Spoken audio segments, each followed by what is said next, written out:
very tight situation, they want to push our leader because of greed. Are you hearing me? You cannot get anything good through begging.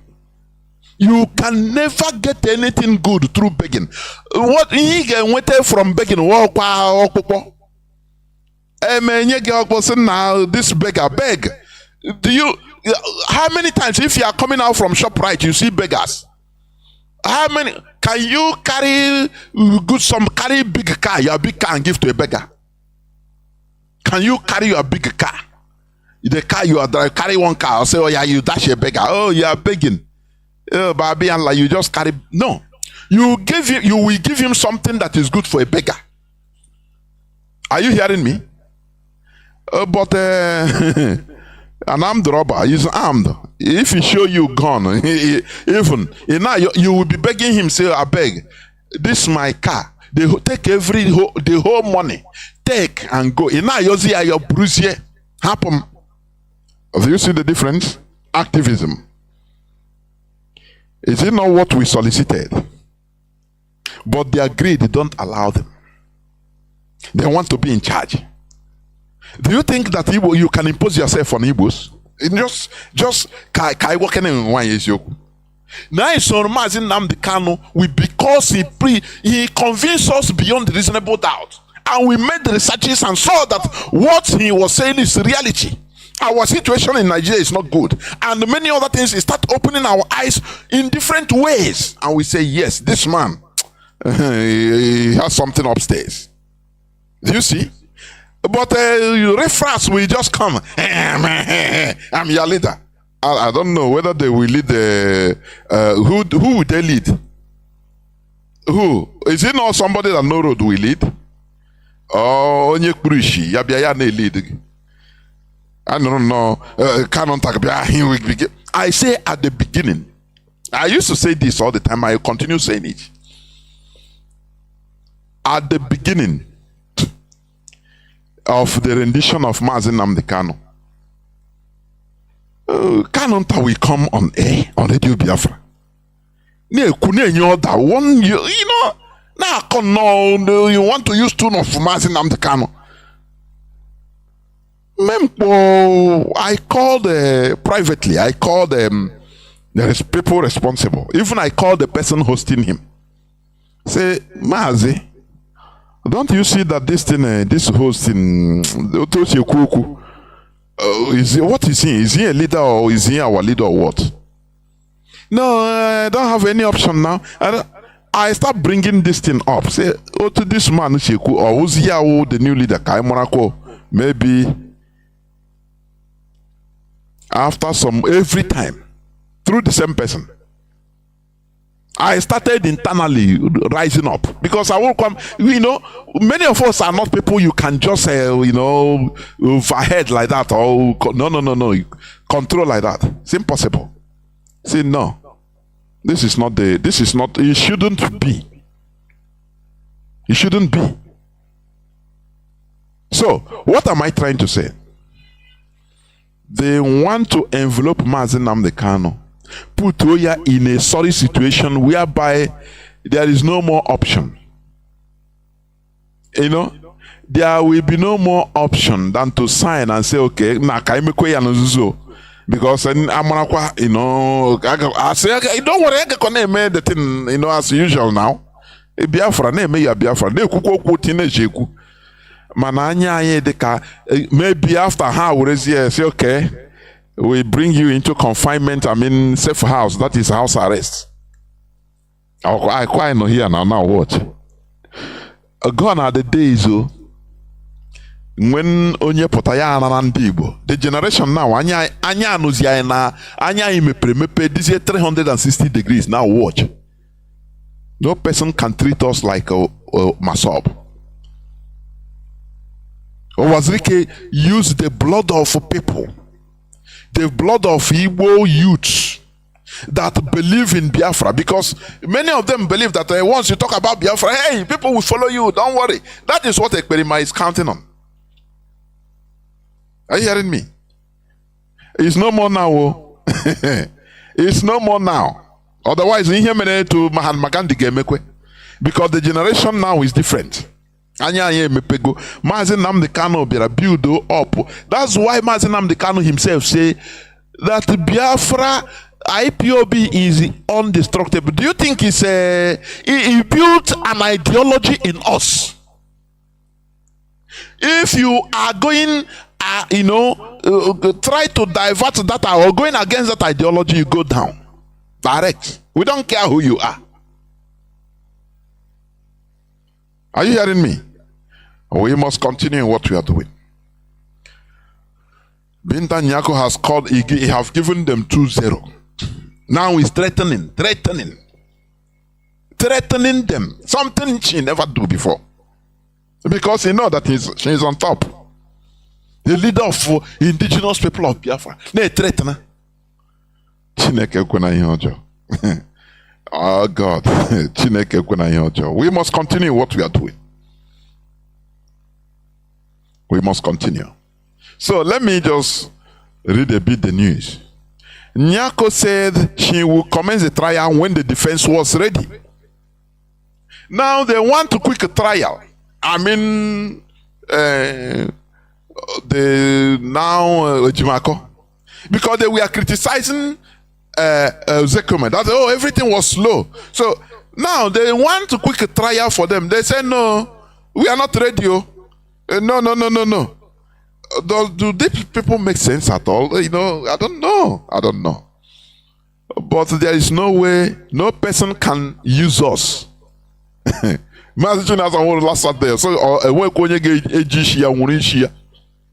Instead, so that's why I put on my platform. This is the time for every Biafra, because we have equal stake in this struggle in Biafra.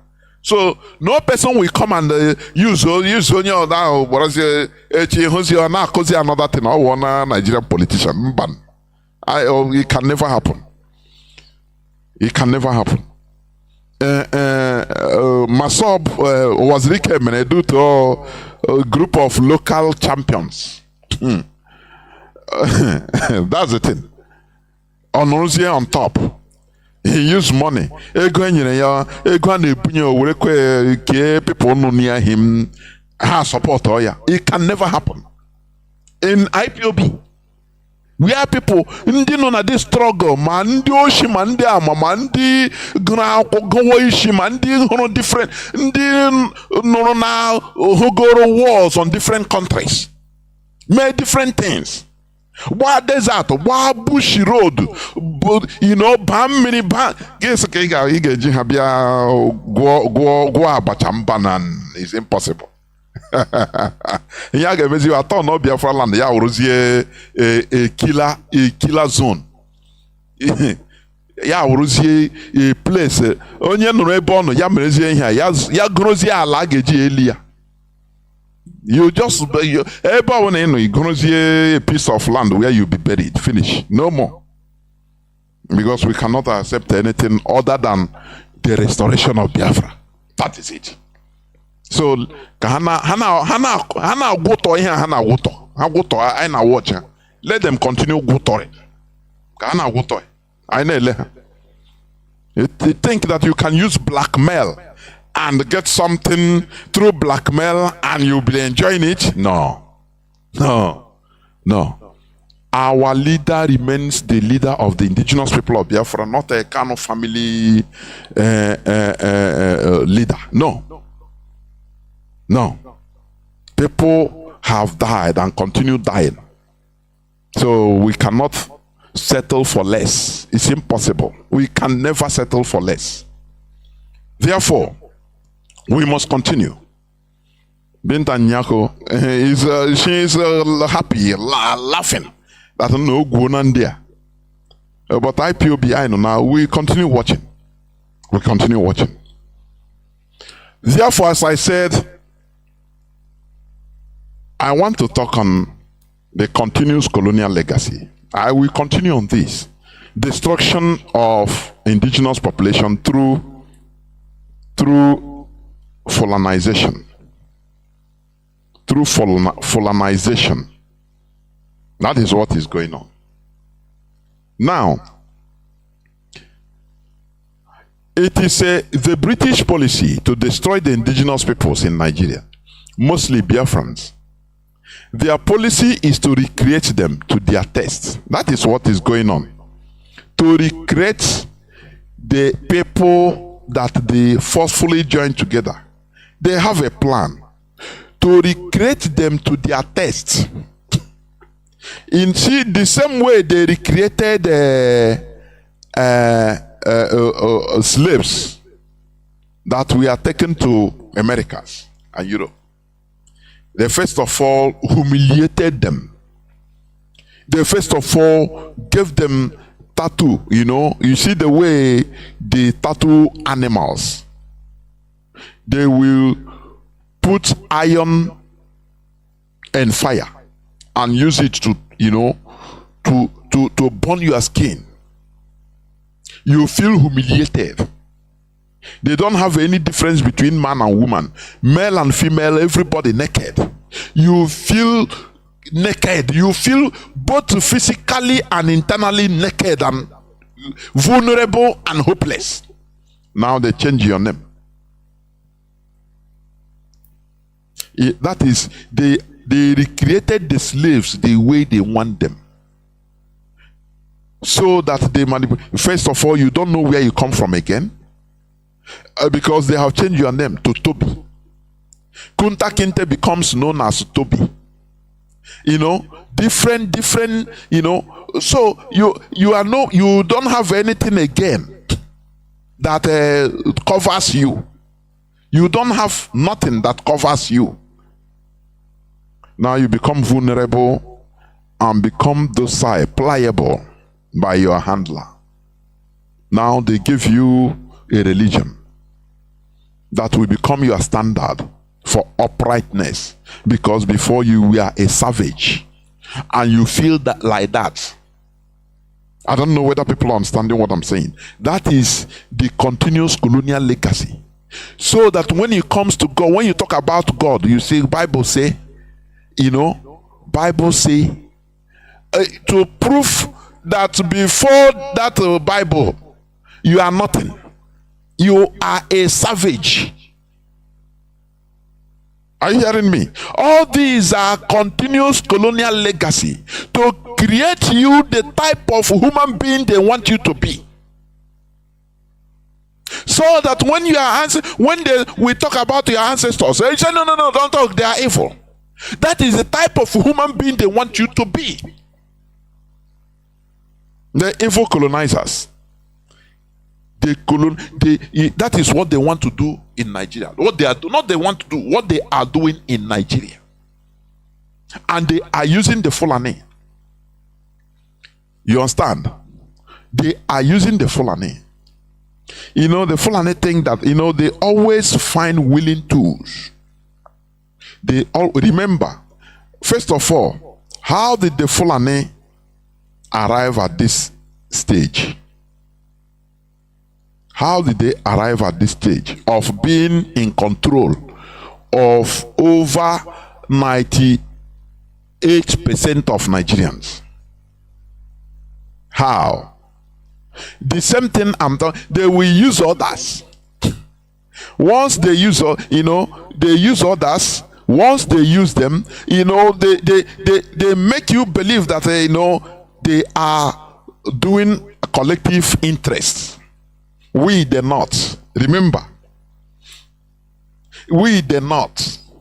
Now, from that collective statement, they now brought the whole tribes in the north into one fold and now use them. When you ask them, they say, no, it's not about Fulani. We are fighting for the north, our region. Now, when they use them to fight the Igbos, after, they will be killing them one after the other, taking them down, Gideon or them. They will formulate it, they planned the coup. They formulate one thing and be taking them down one after the other. Today they are using the Fulani terrorists to clear all other indigenous populations in the north. That is how it works. But it is the same people they use. So what am I saying? The Britain is using the Fulani, in order to do their dirty job. And they are, when they come, they say, Allah Akbar. You say, Islamization. It's another tactics. Once other Muslims hear that, oh, these people are Muslims, they are trying to convert the infidels. Igbos, the infidels. Now they will help the Fulani. They have multifaceted ways. Different ways. The Kanuri, they will join them, say, no, they are our Muslim brother. Oh, let us convert the Igbo brother, even to Igbo infidels, to kill them. Now they don't know that they are doing it. They are using that religious sentiment in order to get their support. That is what you call katakia, isn't it? So what am I trying to say?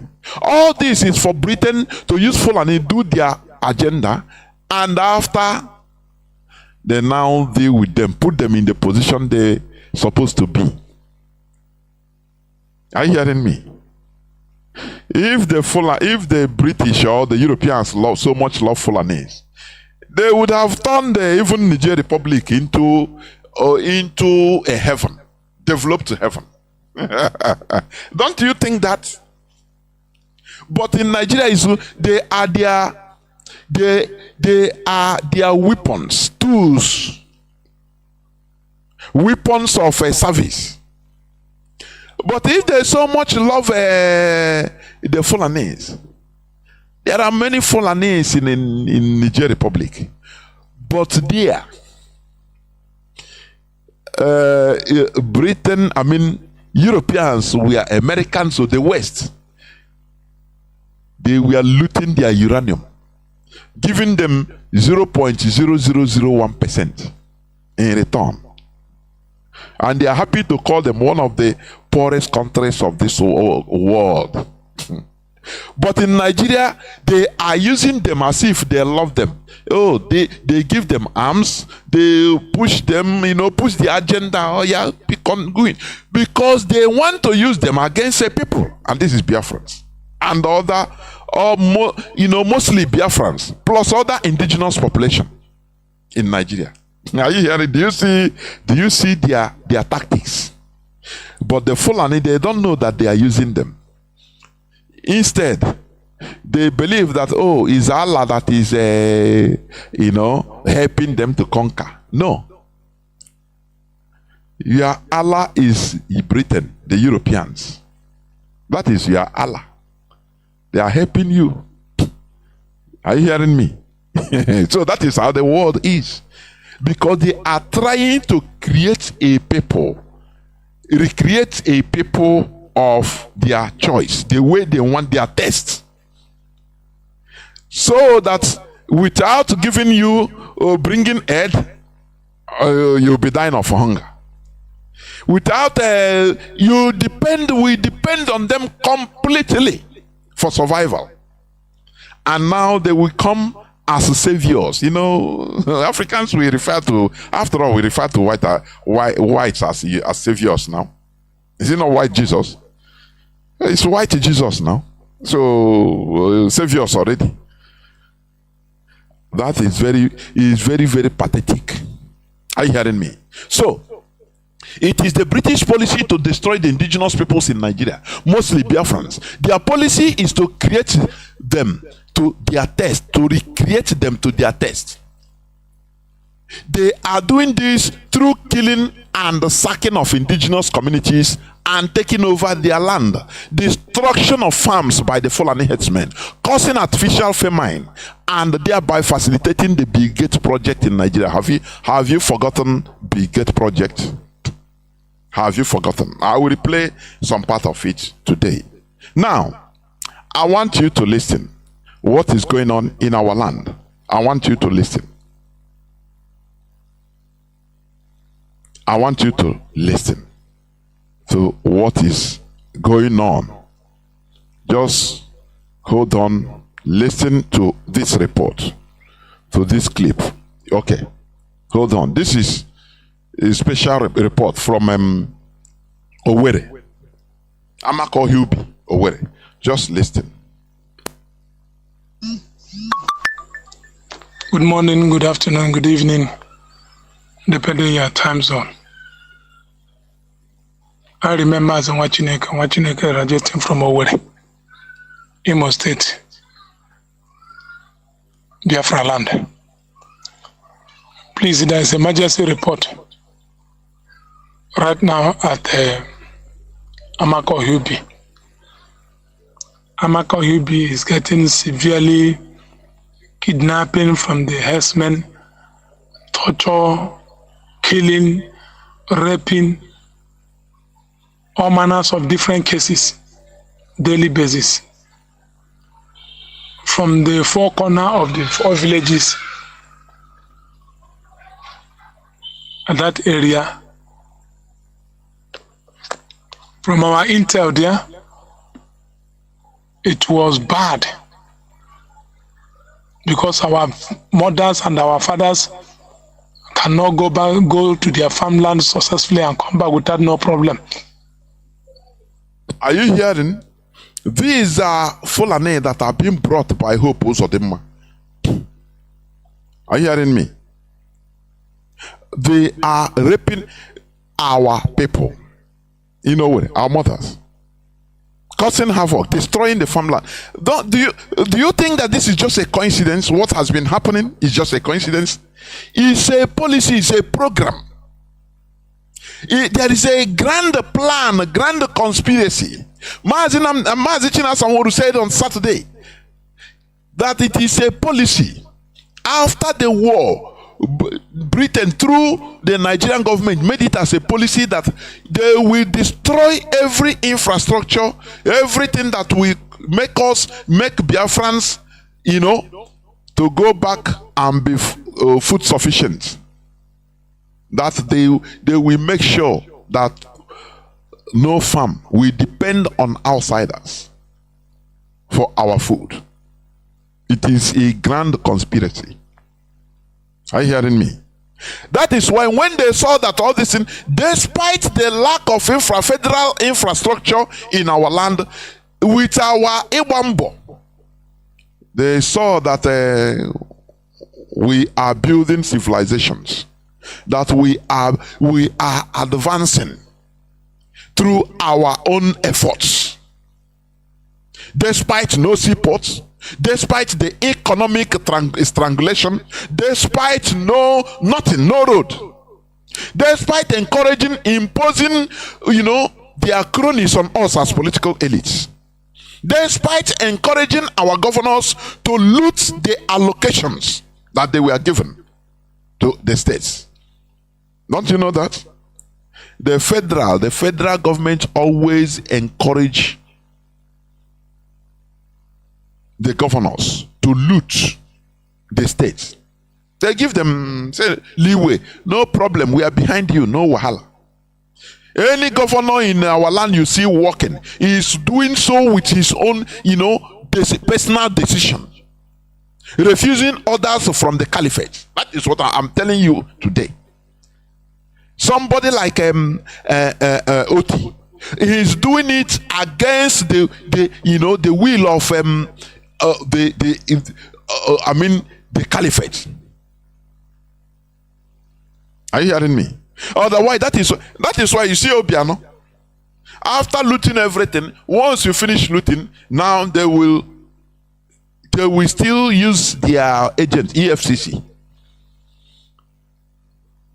to stop you and bring you to the fold and do account and check. You drop the ones that is remaining for them. Now they leave you. You go your way.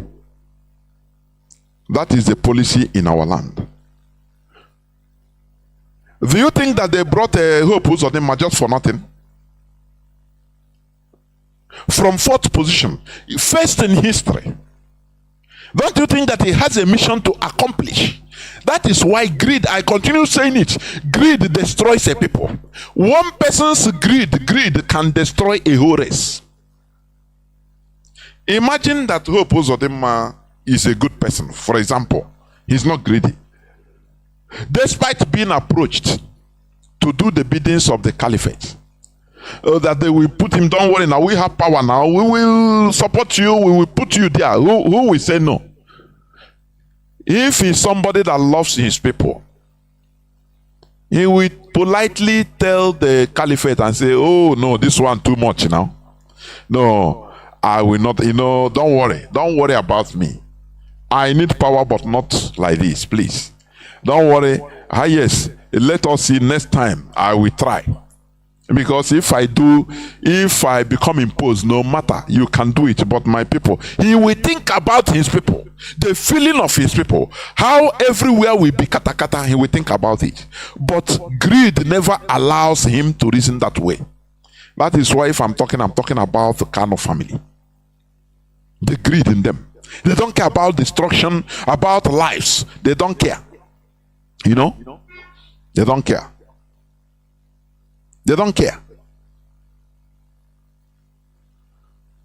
Okay. Ima, something you get through Wayo way. Mago. There will be conditions and strengths attached. You must accomplish that. That is why I am completely against any begging from our leader to come out. Begging. Hey, they want to destroy things, I'm telling you. Please now, okay, beg. They will give you conditions. They must give you conditions. If they see that maybe Mazi Nnamdi Kanu, okay, he is desperate to go out. A freedom fighter, he should not be desperate. Let us remove sentiment, please. In the life and death. If you are going to the war front today, you've been enlisted in the army, you know that you will sign papers. Knowing that is with my eyes, I know it. I know the consequences of what I want to enter. I can be taken as a military. You can be taken to anywhere tomorrow without information. Or you prepare, or you go. They go and put you in the war front after training. Because that is what you signed for. Are you hearing me? Nelson Mandela, they tried everything.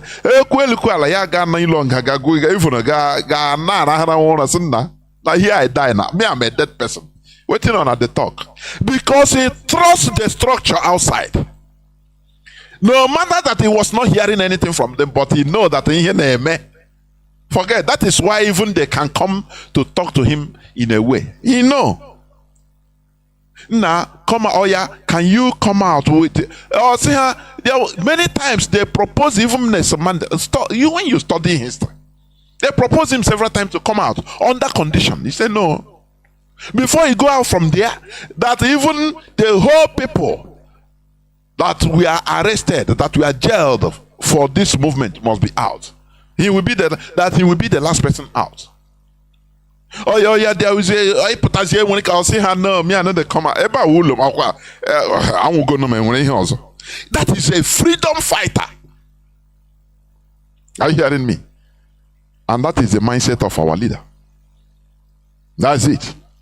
That is what this evil family Kanus want to destroy. But we are watching them. Are you hearing? So, what am I trying to say? Hope Uzodinma is doing the bidding of colonization for a reason. Because he came there not because he won election. They gave him condition. What to accomplish. Are you hearing? What to accomplish. And he accepted. That's why if you get anything by begging, oh, you are gone. You are gone. So this is what the gift of hope is of him. Colonization. Have you forgotten how Ojo Zokalo brought? He boasted about, Ndi Igbo ihe na-eboast bụ ihe ọjọọ. That he is the first person to bring Ruga. It doesn't matter what you call it, it's Ruga. That he brought Ruga in Igbo land. And after, Okafo gara army, ka ezigbo ya. You see what is happening in Logba. If it was not dislodged. After some decades, you start seeing what you brought. In Maina, Ndibo, Amazim, I now support the Joe. Anakriyaka, Obuteruka. Somebody cannot tell it in his face, say, oh God, what you brought is death to our land. And that is what all these people are trying to do again in this generation. Because of their political interest. Petamba is there. I'll come to that. So, this is the report of what is happening. Let me finish playing it. From Ondegu, Amako Hubi, the whole 4 villages at Amako Hubi is totally sieged by Fulani herdsmen.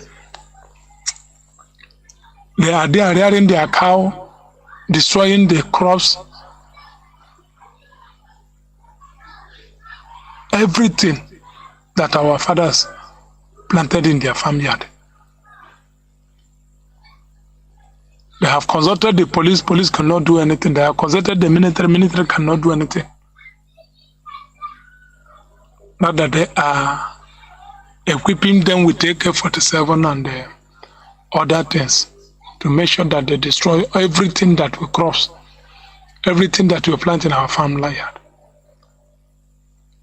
It's totally unacceptable. Do you see it? They are equipping them. The police is with them. Let me bring it out. Let me bring it out. I posted it.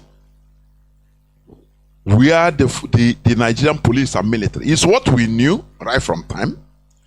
But we always bring proof. Let me bring it out. Listen. Biafrans, if your money. Tata mkpụrụ ụbọchị 14 bụ 14th of April 2024 ka ndị Nigerian gọọmenti bịakwutere anyị n'ebe anyị nọ na bush anyị na-achụ ndị Fulanis wee na-agba anyị GPMG. Ife a bụ mgbe nke ha gbara agba and the tear gas ka bụ 2 pieces I picked n'ala nke agbara agba. Kwanya ka nsika update unu ụmụ Biafra. Ndewonu. Do you see? They are fighting the ESN. Nigerian military is fighting the ESN that is trying to sanitize our farms, our forests of killer headsmen. You know, all these things, don't you see that there is an agenda that they want to achieve? Don't you think so? Immediately ESN was formed. It is that time the governors of Southeast were activated by their master. In order to say, what are you people doing? They activated and formed a Bubago. Something that was, have you ever seen where a Bubago boasted and say and showcase, oh, they have killed or captured the killer Fulani headsmen? Have you ever seen that? Amoteku, you in Yoruba land, several times they dislodge Fulani headsmen. They show it on video. They show it on photos. They capture, they arrest, they kill Fulani headsmen in their land. But have you ever seen a Bubago one day say, we have captured the Bubago, Fulani headsmen that have been terrorizing our land? No. Have you ever seen them? Have you ever had it? It never exists. Instead, they continue killing our people. Now you ask yourself, why is it so? Because Nigerian government created it, for a purpose. They don't want, Britain don't want that their plan of recreating a people. They don't want that plan to do what? To be interrupted. They don't want it. That's why any slightest thing they always use Igbo politicians. And these people, they don't care about the repercussions of what they are doing to the people. No. What matters to them is their political posts. And what they can get, nothing. Nothing more. Do you see the problem we are having? Do you see that our brains need to be sanitized? Do you see? Do you see when we try to say, okay, let us sanitize our brain? Do you see that it is the right thing to be done? Because that primitive way of behavior, that primitive wickedness is, you know why? You know what is primitive wickedness? Let me tell you. Human beings are wicked in nature, but there is bad wickedness. You know, in European countries, you see that they, first of all, they pronounce to you that there is no discrimination in the surface. All men are equal, yes. But institutionally, they profess one type of, you know, what do you call it? Political discrimination.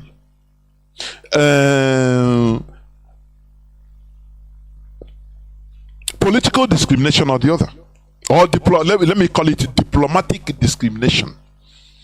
Very polite. You will not understand. But institutionally it is happening. That is wickedness. But it's not evil.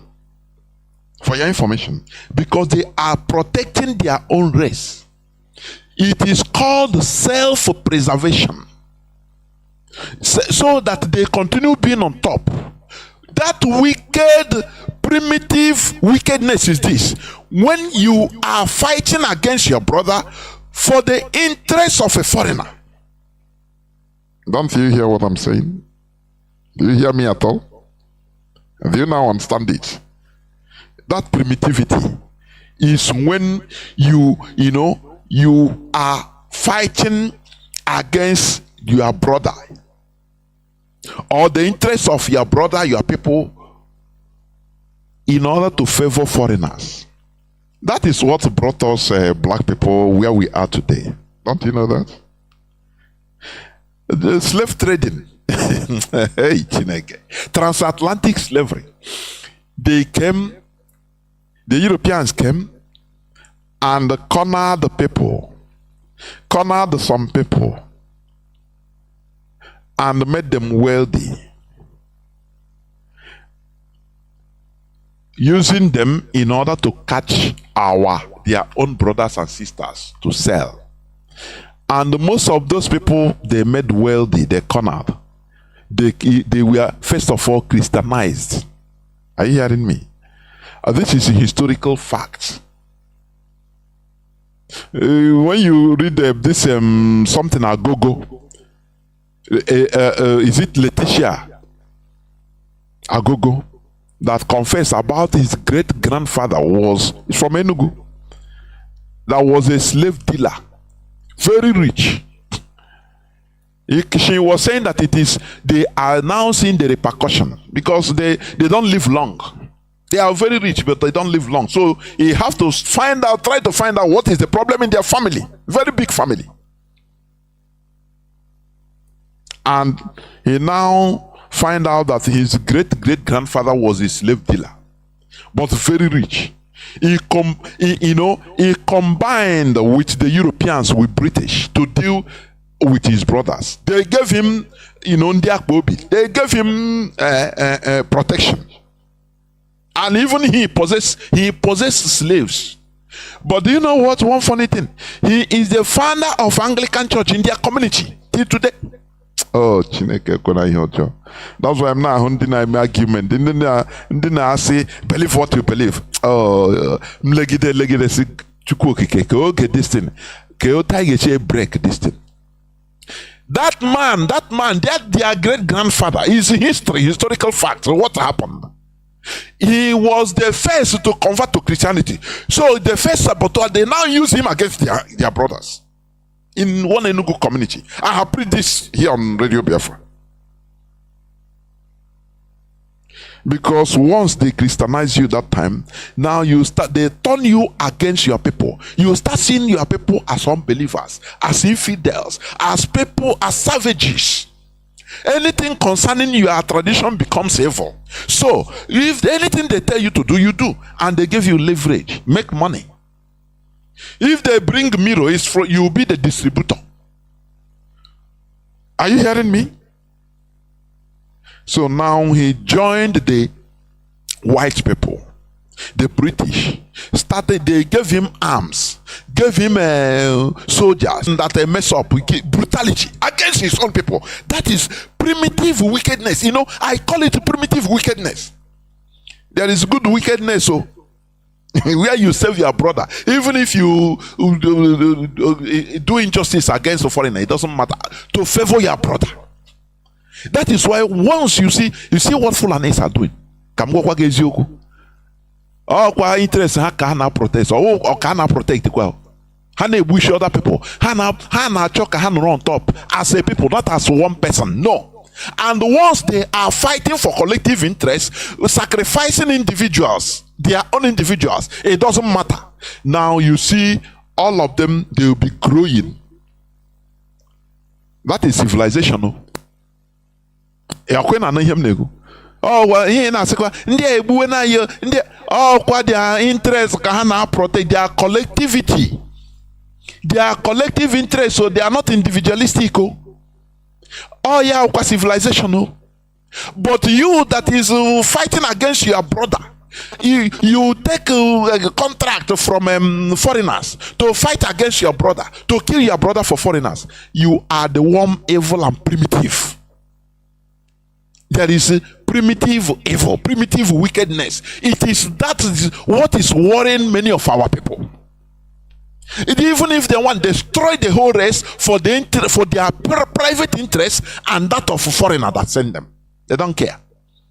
That is where many of our people are still. Are you hearing me? Are you hearing what I'm saying? We must continue. So we should be careful. When you see, for example, in parts of Asia, you see some Asians fighting against a black person, hitting him, trying to even wound him.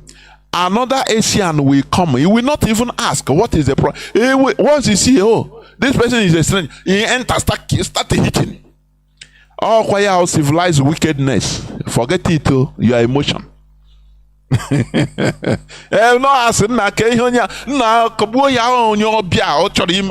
will conclude that is evil.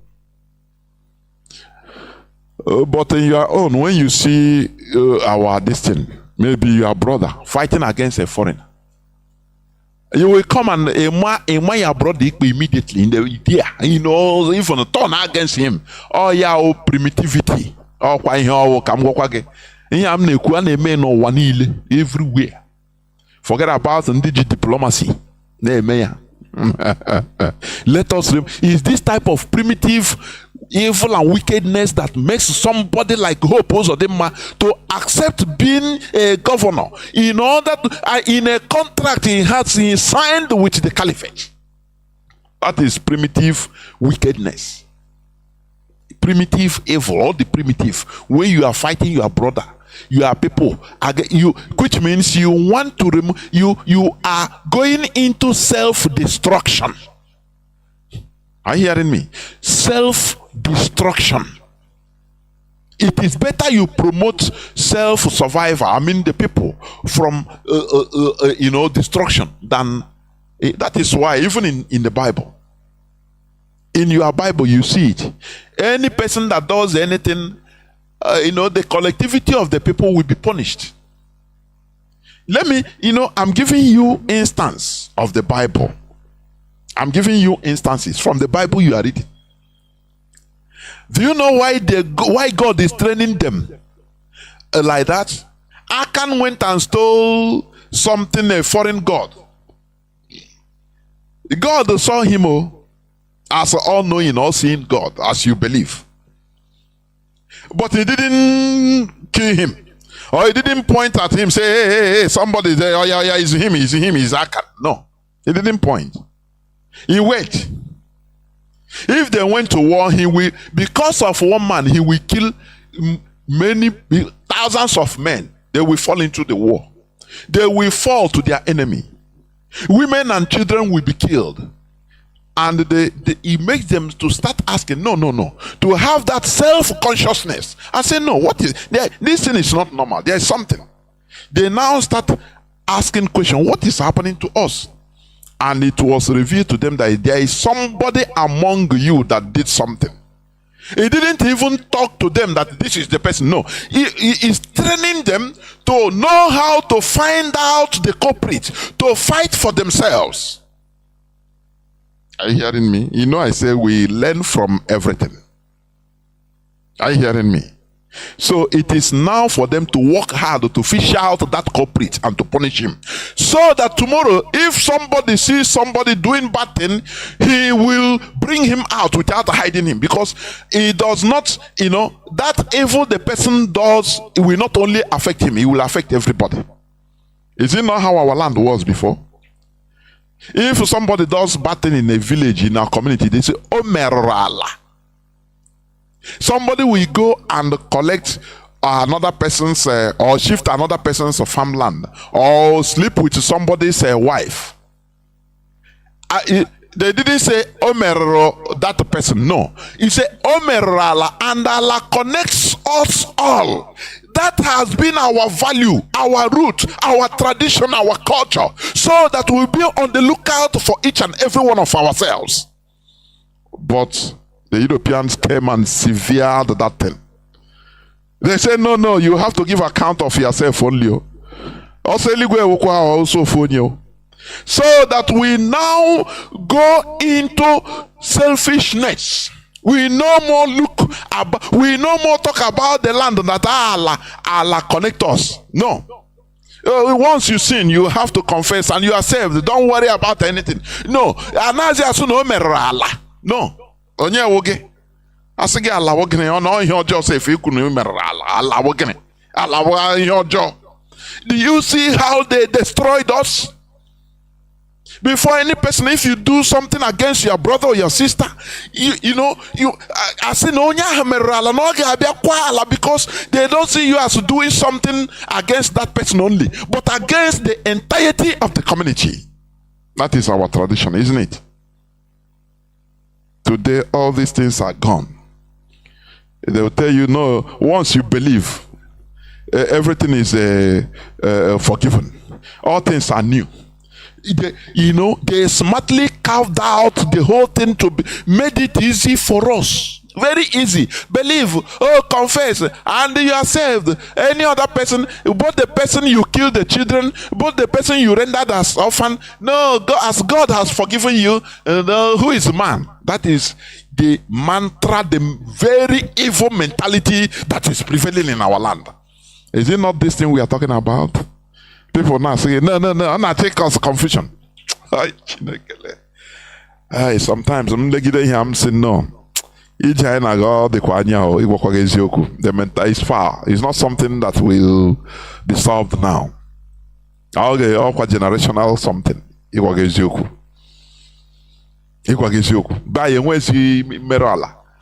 Whereas Daddy Joe have prayed for you, your sins are forgiven, so you're okay. Allah na abuan ono na achufu ishi aye. I na try be we don't know. As a people, as a community, as a race, we must be on the lookout for each other. Because the evil you committed against your brother is not against that person individually only, but against the entirety of the land. Even you don't even learn from the Bible. You don't even understand nothing. You don't even follow it. You don't understand it. The way you are being trained. You are being trained to cram, to remember, not to think. Here we make you to think as a human being. Are you hearing me? So now you see the report from Owerri, the same Fulani. That is destruction of the entirety of the whole indigenous population in Nigeria. Biafrans mostly. Do you see how they are doing it tactically? The other day I talked about indigenous people. That there is a grand conspiracy against indigenous people in this world, because out of 8 billion human beings that are living in this planet Earth now, only between 250 million to 500 million indigenous people still exist in their land. Don't you think that there is a conspiracy? They don't want the people to be attached to their ancestral land, because there are laws, there are things that connect you. They want to destroy all these things, so that they create, the world power creates another type of human beings that are mixed up, that they can be able to control. Are you hearing me? That is what is happening. Now, there is also this news about there is one Benue community. Benue community protests block major road after gunmen killed 26 residents. It's part of the program, part of the conspiracy against the indigenous people, part of the Fulanization, part of the continuous colonial legacy that Britain brought and put to recreate every indigenous people, that we must be who they want us to be. That is what is happening. Now let me read it. This is today's news, April 17, 2024. Indigenes and residents of the West local government area of Benue State trooped out on Wednesday and blocked the Makode-Naka road to protest killings by armed headsmen. Armed headsmen. Now it is new normal since 2015 for people to be slaughtered by Fulani headsmen. It is normal thing. You talk, no, you cry, Fulani headsmen, they say, now normal thing now. Why you go that side? Now you don't know that Fulani headsmen, they can kill you. It become normal thing. Do you see how they are creating the type of human beings they want in Nigeria? For you to take the Fulani killings, headsmen killings as normal. But once they talk about Igbo, they are domineering. I beg, instead of Igbos to go, Biafra to go, let Fulani continue killing. Don't you see that there is something, it's a program, it's a policy, it's a conspiracy? Don't you know that? Don't you know that? The protesters who took to the road accused the state government of not implementing the anti-open grazing law. About 26 people in 3 communities were killed in the council area by bandits suspected to be headsmen. The same people everywhere. You just less than 2% of the whole population are destroying lives. Don't you ask yourself, how are they on top? How are they achieving this? Because of the primitive greed in the indigenous people. They will take somebody, pump him, bloat him larger than life, make him worthy, and now use him. How, Chineke? The local government area chairman, Henry Agba, has informed the Punch that the attack, which commenced on Saturday, lasted till Monday, leading to the death of 26 people, including 6 personnel of Benue State Community volunteer guards and livestock guards. It started last day and ended in Monday. Still going on in Monday.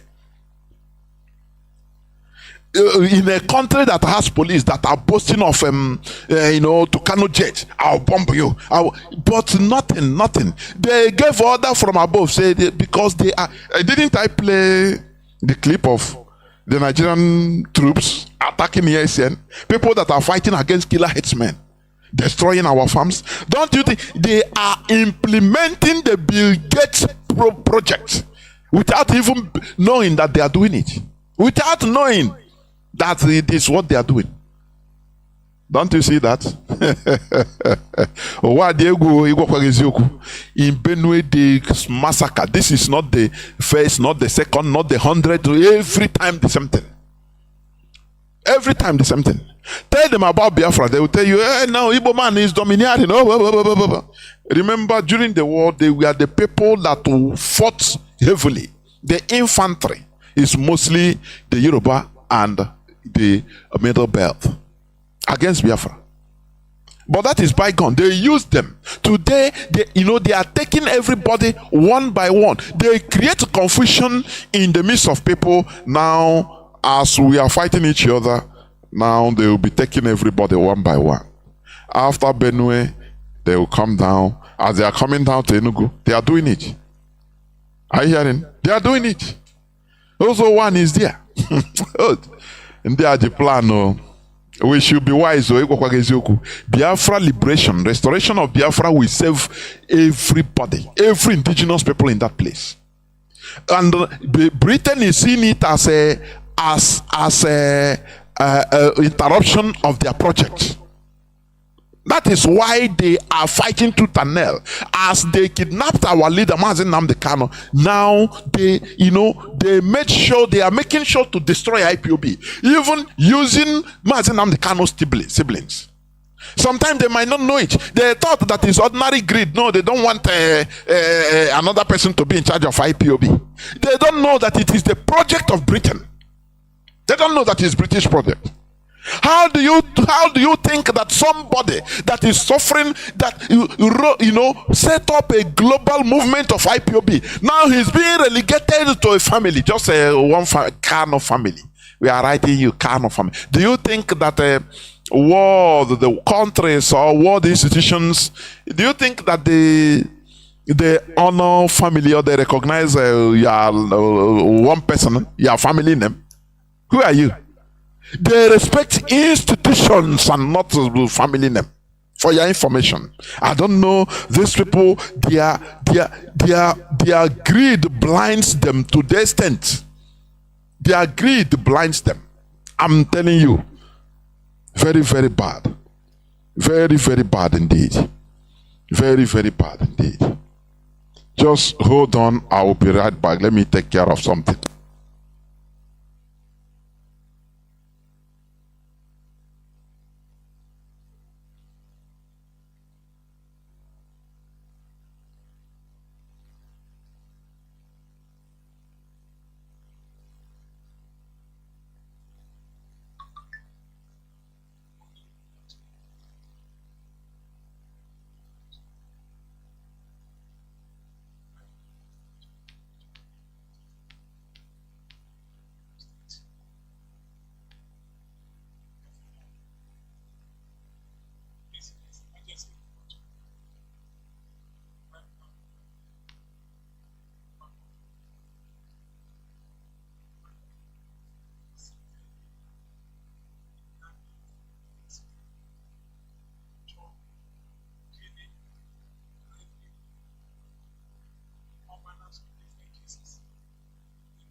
Sorry for the distraction. Is something I have to take care of at the background, please. But as I was saying, we must be sensible in whatever we are doing, please. We should understand that there is a grand conspiracy by Britain in order to turn us into the type of human beings they want us to be. Will you be part of that? Will you accept that? That is what they see Biafra restoration effort as an interruption to what they are doing. Now let me just go on. Benue community protest block major road after government killed 26 residents. The same plan. How do you solve all this? For just indigenous people to gather together and stand up against what is happening. No. Why will they gather for Igbo man? They will, that is what I said it the other day. Why we are Christianized? One of the main catalysts of being Christianized is because of the brotherly feud that Onisha and Obochi used to have. I think I've said it. I have said it the other day. Now Anglican came and profited in the brotherly problems they have. Onisha accepted it without questioning. They say not that they accepted Christianity. No, they accepted the white people. Give them land immediately. They say, hey, we have people that we can use. But now let them come now. We shall use these people will help us to fight them. That is primitivity. When I talk about our people being primitive, you don't understand. You don't understand. You don't understand. If you understand, you will know what I'm saying. You should never say, it doesn't matter the problem you have with your brother. Even it means a killing. You are killing each other. It's better you kill each other as brothers. One time you will have brain and settle. No person will enslave each other. You understand? But foreigners will come. When you side the foreigners to fight against your brother, if you conquer and subdue that your brother with foreigners, the foreigner will turn against you and enslave all of you forever. It's common sense. It's common sense. Therefore, if you are fighting against your brother and foreigner come to side it, you quickly use bread, just like you'll be fighting with your wife inside your house. Somebody will ring bell to come in. You people will do as if, hey, okay, how are you? And be fine, be sweet. After talking with the person will go. You people continue your fighting. It's better. Because if you allow foreigner to enter into your internal problem, two of you are gone. It's complete destruction. That is one thing our people don't understand. Now, do you remember in 2018 Femi Adesina, the then cabinet member in Buhari administration, he said giving land for ranching is better than death. By Femi Adesina. I played it here on this radio Biafra that time. He said it pump and plain. Femi Adesina is a Yoruba person and he's a pastor. Oh, Chineke. Let me read it a bit. This news was, let me flash back to you. July 4th, 2018 news. Giving land for ranching better than death. That is Femi Adesina presidency. The presidency yesterday charged those against the administration's ranching and colony programs for herdsmen to rethink, noting that they are better off with the ranches and colonies than dying through the persisting conflicts. Don't you reason and see that this is a conspiracy? It's a policy. Are you hearing me? Special advisor to the president on media and publicity, Chief Femi Adesina, speaking to an AIT morning program in response to question on ancestral attachment to land, said, ancestral attachment? You can only have ancestral attachment when you are alive. If you are talking about ancestral attachment, if you are dead, how does the attachment matter? Which means you surrender your land or the herdsmen will kill you. Is it not what is still happening? Don't you see it? And the governors in Igbo land are abetting this policy. Highest hope Uzodinma will live. Highest no carry on another 50 years. Yeah, no carry on. Maybe he's going to 60 something years. No, Metusela. On another 50 years. On one But the policies, because of his greed, the policy he helped foreigners to entrench because of his greed, will live and haunt us forever. That is what we are alerting our people. Femi Adesina said it. Surrender your land or you'll be killed. And the Nigerians kept quiet. Oh, Fulani are killing us. They are killing the people everywhere. But the Igbos are domineering. No, bring Igbo man to kill. But Fulanis are killing everybody. What spell do they carry? No, they don't carry. No. There is no spell. Only that the Fulani, they are doing their thorough job with the backing of Britain. Because Britain is using them to recreate a type, to get a type of people, docile, foolish human beings that they want, that they want to be. They want the people to be. Are you hearing me? That is what is happening. Now, all this is happening because of also, let me play this. In Jeman's revelation, have you forgotten? Have you forgotten? In Jeman's revelation, have you forgotten it? Let me replay it, that place, before I open the lines, please. This is something, a policy orchestrated, a conspiracy against us all. We are in mortal danger in Nigeria. For your information, listen. Now, where do the doctors come in?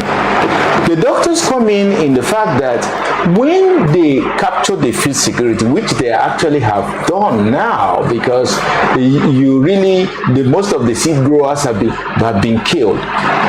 Just to give you an example, between 2015 and 2018, 37,500 victims were killed by Boko Haram.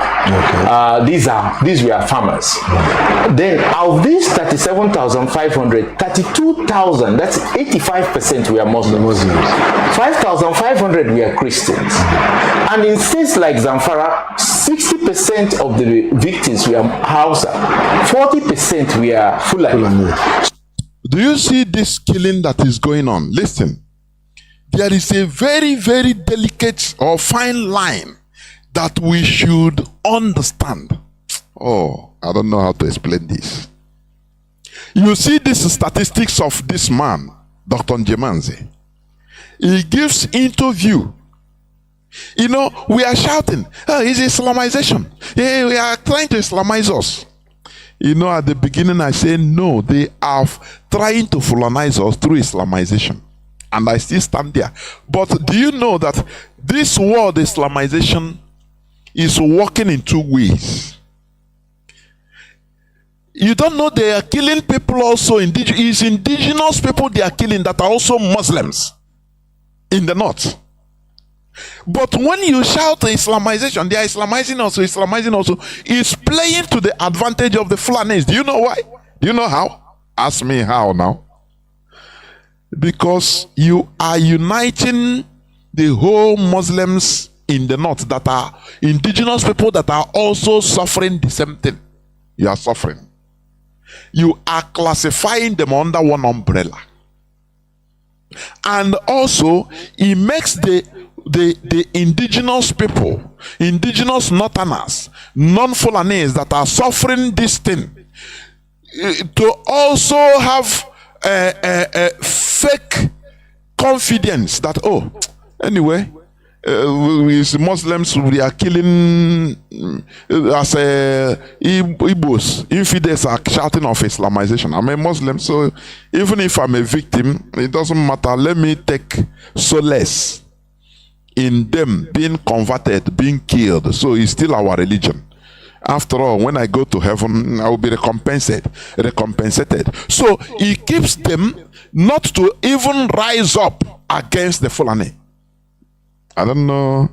There's a way this thing is. It's very tricky. It's very, very tricky. They are committing the biggest policy. You understand? But now, people are seeing it in another way, misinterpreting it, which is also giving it more fire, giving it more vigor, giving it more energy, playing in both sides. Because we, for example, the Igbos that are, crying, oh, they want to Islamize us, they want to Islamize us. We are not also seeing the plights of the indigenous people in the north that are farmers, that are Muslims. Are you hearing me? The level of understanding differs. There might be people that understand me.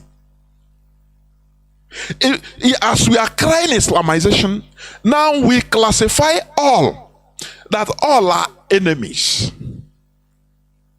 Are you hearing me? That all if you see a Kanuri that is a Muslim, you say all are the same. And it's playing on the psyche. They themselves do, no matter that they suffer this thing more than you, we are now misinterpreting the reality of the issue, that they are targeting farmers. It doesn't matter whether they are Muslim, they don't have religion, but they are using now religion, making us to misinterpret it as a religious issue, so that to get away with it. Do you see how politics work? Ndị a ma egwu politics, ịgwa gị eziokwu. Hey, Chineke, ọkwa ndị ọcha, ndị a mepere anya. They play things in a sophisticated way, so that if you don't take time, you'll be pursuing shadow. Whereas the overall result will affect everybody in an equal bad way. They want to destroy original seed growers. Whether you're a Muslim or a Christian or an Hausa, that is what they want to do. But they want to use a fake face in order to achieve this. And while we are pursuing shadow, now they are doing the main thing. Are you hearing me? That is what is happening. We should be wise and know how to interpret, think deep, make deep analysis of issues happening, in order to get it correct and say, no, this is not this, this is that. It doesn't matter the way they want us to believe it. It doesn't matter the way they want us to see things. No, it is like this. It is not like that. Are you hearing me? You see, yesterday when I came up, I said it. When I had what do you call him? The British Foreign Secretary, Cameroon, the former Prime Minister, being questioned. My brother sent it to me. I listened to it. I laugh. They were talking about Iran, how Iran is here for. That's why I like their journalists also. They ask questions without fear of favor. David Cameron was completely talking about the evil of Iran, how they send brutal drones and missiles and everything. The woman asked him, if Britain was at the British consulate or embassy was attacked anywhere in the world, and somebody killed, the British citizens killed there, what do you think Britain would do? Dear Cameroon started stuttering. We will go hard. We will react. The woman said, okay, why do you think Iran should not react?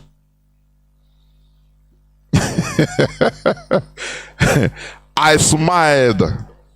I said, okay, you are reasonable.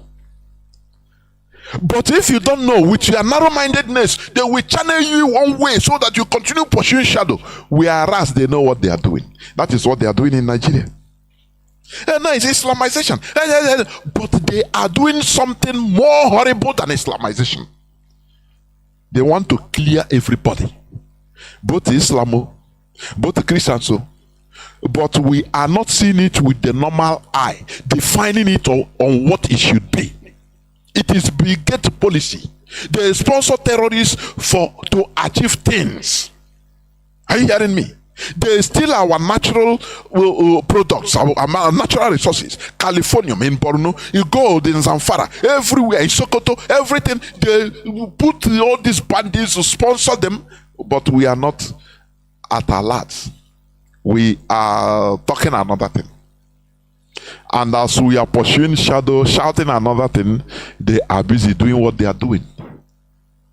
Now they didn't stop there. Bill Gates now have bought Nigerian hospital, federal hospitals. UNTH is bought by Bill Gates. Other federal hospitals have been bought by Bill Gates. Now he enter. If you or form of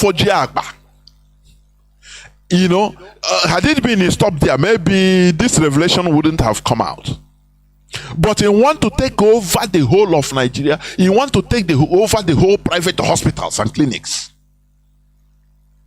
Do you see it? Do you see also greed? Now they are using these people to kill farmers everywhere. They kill farmers in Zamfara. They kill, destroy, bomb everywhere. Use all the, in our place we are calling they are Islamization. It is something more evil than Islamization. When they destroy the whole natural farm products, as they are doing in our land, because Petamba, let me also come to that. Let me read that. Petamba news making round from issues or local government area is that the governor of Enugu State, Petamba, has given out about 15,000 hectares of land to a particular Fulani man under the pretense that the Fulani man is going to establish an agro-based industry in issues. I think the leadership should investigate this properly. Yes, the man is determined to hand over our land to our enemies. We must not keep it quiet, please. In issues, this is how they began.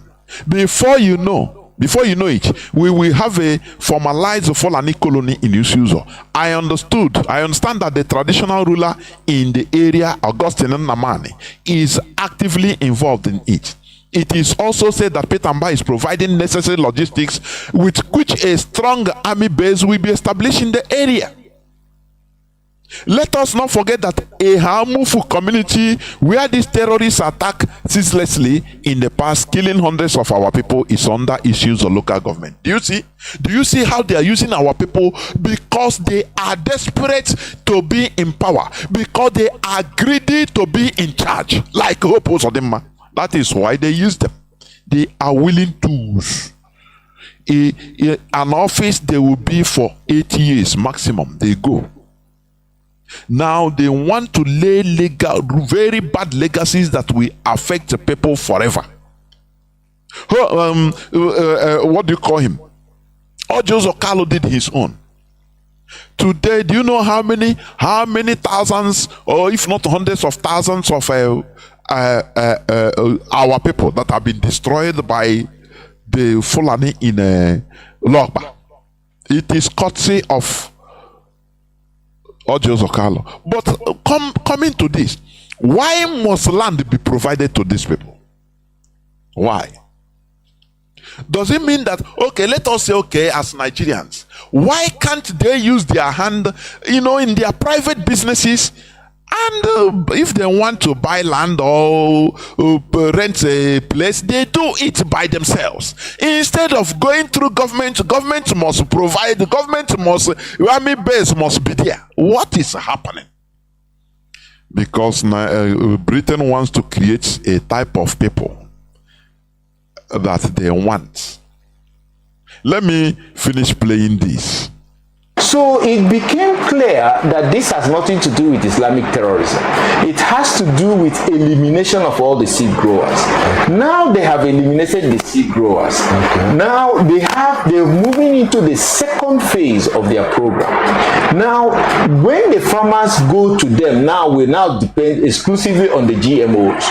Okay. So we mean we not depend on GMOs right now? Exactly. Okay. Because without the GMOs, you cannot really get seeds unless Yes, we are getting seeds from different African countries and some places in the south, especially southwest, and some parts of southeast, we can still get our own seeds because the Boko Haram have not really been infiltrated them. But they are trying to do that. So what is happening now is that they want to move into the next phase. The next phase is whereby they will have total monopoly of the seeds, and then they will tell the farmers, you want us to give you seed, okay, we can give you seed, but on the premise that you must tell your wife and daughters to go and donate their ovarian eggs. There's a conditional gift. No? Conditional gift. Food. That is, if you want food, you have to donate ovarian eggs, the eggs of women. And why do they have to do that? They have to do that because the Western countries need these ovarian eggs for cloning. Nigeria is the only country in the world and in the history of the world which has legalized collection of organs without consent. Does this thing ring a bell in your ear? This man is an informed person. He's not talking for talking sake. He said Nigeria is the only country in the world. Hell, if you know, Mazi Nnamdi Kanu said it one time. If you say you are an intellectual, a Nigerian, any person that comes and starts boasting, I'm an intellectual, and I'm a Nigerian, hit him in the front. Nigeria is the only country in this world, planet Earth. He didn't say in Africa, in the world, that legalize collection of organs without your consent. Does that ring a bell for you or in your ears? The answer is no, because you have been conditioned. Britain wants to turn us is a farmland. Nigeria is a farmland for everything, because Nigeria is not like any other country in this planet Earth. Even Tinubu said it before he came to power, when he was accosted by a journalist. He said, "Keep quiet. What happened to Buhari? That Nigeria is not like any other country in this world, so things are different." It's an experiment, a bad one, an experiment. That is what Nigeria is. So it's a continuous colonial legacy that is ongoing. Are you hearing me? That is why it needs to be destroyed. Some things we define, but wrongly. Islamization. What they have in stock for every Nigerian is more than Islamization. Is more than Islamization. Islamization. This one, they want everybody to be. You see that zombie film. If you are alive, you know America, that is how they want every Nigerian to be. Are you hearing me? So it is worse than what you are even crying about.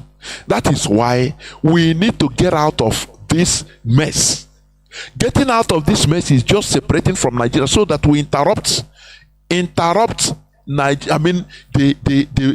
this British agenda. We just interrupt it. We interrupt it. That is why Britain, they are mad at Mazi Nnamdi Kanu. They want to break him by all means. They don't care. They want to break him by all means. They want to cause confusion, destroy IPOB by every means possible, because they perceive that they see IPOB as a very big threat to their farmland. You see, when you cultivate a farm, crops, and there is weed, what do? You go and weed it out. That is what Britain wants to do. They want to weed us out so that their farm continue growing the way they like it, Nigeria. But we shouldn't allow it. That is why when you see somebody that is trying to fight against IPOB in his actions or inactions, I'm telling you, it pains my heart a lot, because these people, they don't know what is in stock for every one of us. They don't know. They don't know. Their greed doesn't allow them in order to understand anything. But here we are telling you, please support what we are doing. Remove greed, remove hatred of one person or the other. Oh, you hate Chinedu Sanwo-Olu. Remove Chinedu Sanwo-Olu is just one. Biafra is more than Chinedu Sanwo-Olu. Biafra is more than Mazi Nnamdi Kanu. So we have everything at stake. Are you hearing me? Do not allow your hatred for one person or the other to make you to destroy our collectivity. That is primitivity. Are you hearing me? We should be at alert, never to allow this struggle to see rot. That is what I'm saying. This is where I'm going to stop. I'm going to go into a few minutes break so that when I come back, I will open the lines. Please do not go away. I'll be right back. So your organ, which you own, which is your person, if you go to the hospital, they can collect that organ without your consent, because it states in section, the National Health Act of 2014 and 2015, actually signed in 2015, states that you can actually collect that organ without consent. In section 48 and 51 of the National Health Act 2014 version of it actually states that you can collect that organ without consent. You can collect organ and you can collect the gametes, that is the eggs of women, without consent of the patient. That's very dangerous. That's very dangerous, but it was allowed into law. I personally led the doctors' delegation in the National Assembly hearing, at the Senate hearing, and pointed this out before Ike Ekweremadu, before Governor, the main proponent of the law, who was Ifeanyi Okowa, Senator Ifeanyi Okowa then. Okay. And then, of course, Ngige was also, Senator Ngige then was also present at that public hearing. I pointed this out, that you cannot do this under any law. But they overruled the public hearing, and Senator Ekweremadu, who was the person who was conducting the public hearing, did not heed to all the calls by all the people present. And what happened? They passed the law with this defect. So all the people who are waiting to harvest organs, harvest eggs, are all in Nigeria. They are setting up their different NGOs. Can you explain why there is a multiplicity of NGOs in the Northeast, where there is a conflict going on? Yeah, okay. Doc, I'll come back to this. But what I want to ask now, why is Bill Gates focused on Nigerian doctors? Yes. Can you address that? He's focused on Nigerian doctors because he now wants to harvest these eggs. And doctors are the people going to harvest these eggs. These are going to be in hospitals. But Nigerian doctors, he knows. Welcome back. This is Radio Biafra HAUSA-SERVICE coming to you through Radio Biafra London. My name remains Mazi Chinedu from Olo province of Biafra Land. We are here live and direct. Today is the 17th day of the 4th month, being April 2024. Therefore, I welcome each and every one of you. Our lines are now open. Our direct line is +1 213 328 6224. I repeat, +1 213 328 6224. Our WhatsApp and Signal line is +61 405 142 547. You can call us and give us your view onto this submission. I will take just a few calls, please, but you can call us now.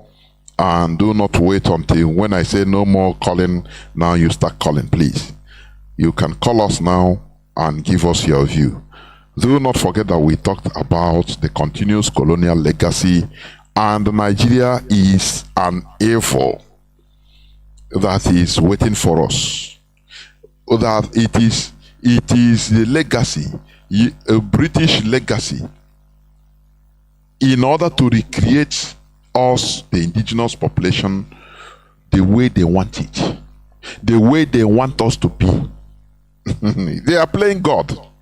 They are recreating us through their actions and everything, which is highly, highly dangerous. Are you hearing me? So we must prove to be human beings by doing what we are doing and being consistent, and never to allow our sense, our greed, our individual greed, in order to, destroy our collective interest. That is what is called primitive evil. Therefore, I have callers already lining up. Caller on Signal, can you hear me? Welcome to the program. You are the first caller. Yes, Mazi Jonathan. Good evening, sir. There, Mazi, you do drege. There, Udo Drege Mazi. My God bless you for your program. Mazi Jonathan, my name is Mazi Fanyi. Please, Biafra, and forgive me for where I am. I'm on ground. Mazi Fanyi calling from his location. Mazi, we must move forward. May God bless our leader. And may God bless our HODs. Mazi, permit me to say this thing. Operation Go Back to Radio Biafra must be obeyed. Operation Go Back to Radio Biafra must be obeyed. I use this medium to encourage our media warriors and also to thank Lion Man. I was in his program and I typed this, and he quickly realized and he went back. Please let our media warriors follow the instruction. Operation Go Back to Radio Biafra must be obeyed, because many things are happening which our people supposed to be aware, like this brigade taking our people's kidneys and also trying to use NGOs to kill our people. This program always been, discussed on Radio Biafra, and the most of our people doesn't know what is going on. Mazi, please, I'm sorry for deviating from your program, but I have to say this so that our people will follow the order. Mazi, yes, what happened today at the court? Yes, we have seen it, and that is why we say in our appeal court decision, that's where we stand. In our appeal court decision that says the charge underacquitted, and they banned our leader not to attend any further trial in the zoo called Nigeria. That's where we stand. Any other thing more than or accept this is not our interest again. They must obey their court order. If they can never obey a court order, there's no need to stand a trial. Court order must be obeyed. Mazi, coming to the main program that you are discussing this night. Mazi, yes, you see what is happening. When you was talking about this doctor, giving an analysis of how farmers are being killed, we all seen that it's not only Christians are being killed, and also it's not only Muslims that are being killed. I don't mean that this thing is a killing that made for Christian or a killing that made for Muslim. You will see Christian will be saved or Muslim will be saved. To tell you that these white people, these Westerners, they hate Africa to the extent that have went back and programmed themselves, and they come up with another agenda, calling it headers farmer clashes or killing of people in the churches. Our people may think that this killing is just maybe Muslim killing a Christian or Christian killing a Muslim, but it's beyond that. In the inner looking is beyond that. Westerners want to use this opportunity to wipe out Africans, and also to put their order in order to control, because they have seen that the religion which they introduced in Africa have been now be questioning. Mazi, let me share this testimony. Last week I was traveling to my village. I will not call the place. Mazi, as I was inside the vehicle, and these religious bigotries, now they start preaching. Mazi, I challenged them. I was challenging that person in that motor, and also giving that person fat and figure. Mazi, do you know what happened? All the people in that vehicle now turn and they say, yes, I know that you are a pagan. You are pagan, you are antichrist. I say, yes, I know that. When I start asking questions about how the religion comes to our land, how our people accept religion, you people must tag us antichrist. But this our time have opened eyes. And I'm a student of Radio Biafra. That's what I was telling them, the motto, that I can never shine to stand you people, anywhere that I saw you people. Try to confuse our people, try to give our people, fake promises, try to give our people, telling our people that manna will fall from heaven, without telling our people where our problem lies, that our problem lies on government. Because after God is government, that I can never be in that organization. See you people try to confuse our people. Mazi, you see people on that vehicle start, talking that I didn't know that the Antichrist have been surfaced. I say, yes, you people can call me Antichrist. I'm not Antichrist, but I'm trying to tell you people that we are brainwashed by these Westerners. Mazi, even 2 days ago, someone also, he said that he come and preach to where our youth today. Mazi, I still enter the same place again. Start asking the man, why are you deceiving our youth? Can't you tell our youth the truth? Do you know what the pastor told me? He said that I'm idiot. I said, yes, I'll be idiot because I don't want you to deceive our young boys. The person go ahead to say that there's a chapter in the Bible which he will read, and after reading the chapter, he go to market. You see, look at yourself. Just look at yourself. You bring it after reading the chapter, and the Yahoo people will come and give you rice, give you this. You pray for them. Mazi, if you see what happened, that pastor just say I'm idiot. He just abused me. Say you are idiot. I say look at you. You call yourself pastor, and you know that I'm on the right side. You are not calling me idiot. The man just went away. He didn't come back there. Mazi, you must show by example. You see these people. You see what these people did to our forefathers by trying to confuse them. Mazi, I have taken it upon myself that anywhere that I travel, anywhere that I go, see any one of them preaching on the vehicle or any around me, I must counter them. I must tell them the truth that we are deceived by these Western people, and this time around we have come to counter their lies, and that's what happened. Mazi, may God bless you. We must continue no matter what happens. Our freedom must come. IPOB is not family business. That is where we stand, and our leader must be released by the pronunciation of Apicot. That's where we stand. Mazi, may God bless you. Good night from here. Thank you, Mazi. We must never be deterred by all the shenanigans, because this awakening, this gospel of awakening must continue. It's little by little, It doesn't matter what they do. We must continue opening people's eyes, making them to understand that the time has come for reality. That we should face reality. Caller on direct line, can you hear me? Welcome to the program, Mazi. Yeah, Mazi, Jonathan, good evening, sir. There were.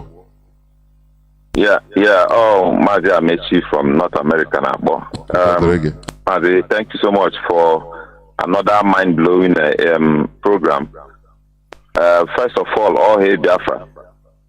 Almost hail Biafra. There were. Yes, ESN is our last hope. ESN is all we have. And Mazi Nnamdi Kanu, whether they like it or not, must be freed. On discharge and acquitted, we stand. We are not going to budge from there.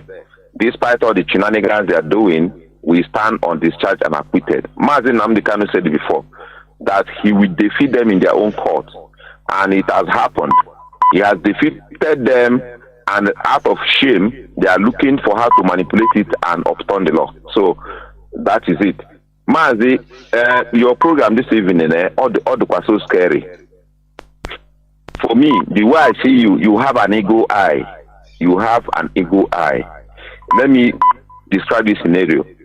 Bill Gates is the ego, targeting to eat all the chickens, and I think the Kumu Africans in general.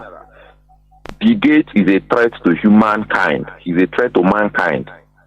This why I say that you have ego eye, you are seeing everything holistically, because sometimes we don't even know where our problem is coming from. I see Fulanization, I see herdsmen, I see Boko Haram, whereas somebody is somewhere manipulating all these things. That is the case. This man want to wipe out our generation and install robots. And one of the kind of evil heart, that man doesn't have conscience. In so many programs, they've mentioned him and don't want any conscience at all. Mazi, let me just go straight to the point. Ima, when I listen to your program, I'm so scared. I called my mom yesterday, and I don't want to mention the location or where, but just hear this thing. I called my mom yesterday. We were having conversation. An old woman, close to 80. You know that Monday Fulani. Do you know that my mom went to our local market in the village? She told me that now Gareba and Erabo, you cannot see a single seller. Everywhere is empty. No, I received the same thing, the same report from my brother today. What I'm telling you, gospel truth. Tata. Or same na ego Ghana here nazi ahụ ihe a na-ego. I'm telling you. Na buy Mazi egu na atom, because if you come to my family house, let me say we are good in oil production. My mom can sometimes get close to 2 drums of palm oil every year annually when she was strong. But now what she does is just to sustain herself. Oburu some palm oil, organa, ore. She will use that money and buy some stuff. But when she went to market, she couldn't buy anything. Osim na have a problem. And see what do you think is the cost? Osim na all those farmers they have food stuff that they don't come anymore. And see why? Osim na ndi funari ekuru have ga. So when I ask what is from the north, or seem like he had addressed from the north. Mazi, when you are discussing this thing, I'm so scared that they want to starve us.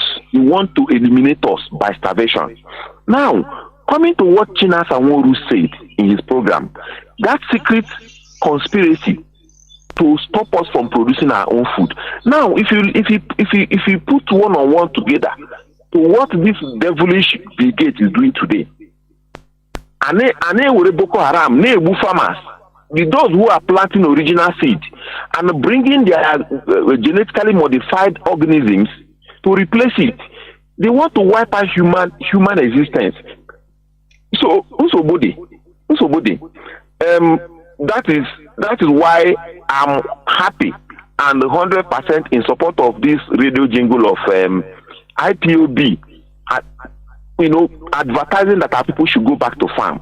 Even when I called yesterday, I was asking, has my people started farming? Clear all the places around, plant anything. That one is enough said.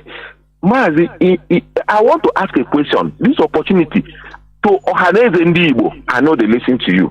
Mazi, I've been trying to track or monitor since the British ambassador came to Igbo land and promised them that he will bring development. I have a question to anybody who can answer me, and particularly to Hanez and Igbo. Bikonu, is there any development brought by British High Commission or British ambassador since that visit? Because I've been monitoring, I've been paying attention. I don't know how long our people will wait to open their eyes. I don't know how long our people will know that deception is in the air, is in the open, is no more hidden. Finally, sometimes I always tell myself that I don't believe in law of karma, but sometimes in one way or the other the thing exists. Ike Mado and his conspirators, how are part of those who approve that organ harvesting without consent, based on what our brother doctor was saying. Today, is he not? Is Allah Biafra Kubugo the man? Allah Biafra has put him in jail. And you can see how her daughter's organ linked him into 7J10. That is how everybody who is fighting against Umuchukukike, they will all go down one by one. Finally, our brother, the doctor that revealed this shocking mystery, shocking, scary story about this blood-sucking brigade, wherever he is, he should protect his life, because these people, they have humanity in their mind. They can do anything to eliminate any obstacle on their way. Mazi, thank you so much. I'm listening and learning from others. There were of course, Dr. Njemanze, he should be protected because he is entering into causing, he is steering hornet this nest. I am telling you. The worst part of it is this. He is calling on Nigerian government, those that rubber stamped, conspired on what he is revealing about, is those that is calling for them to take action. That is also one thing that when you look at it, you see that we are in a messy situation. Calling your killers to come and protect you. But we must continue. We must continue. Caller on Mazi. Let me see who is here first. Okay. Caller on WhatsApp. Please welcome to the program. Can you hear me?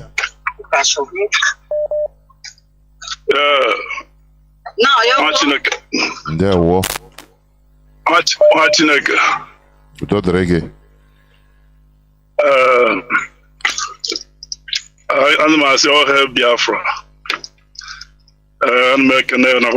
I'm Biafra.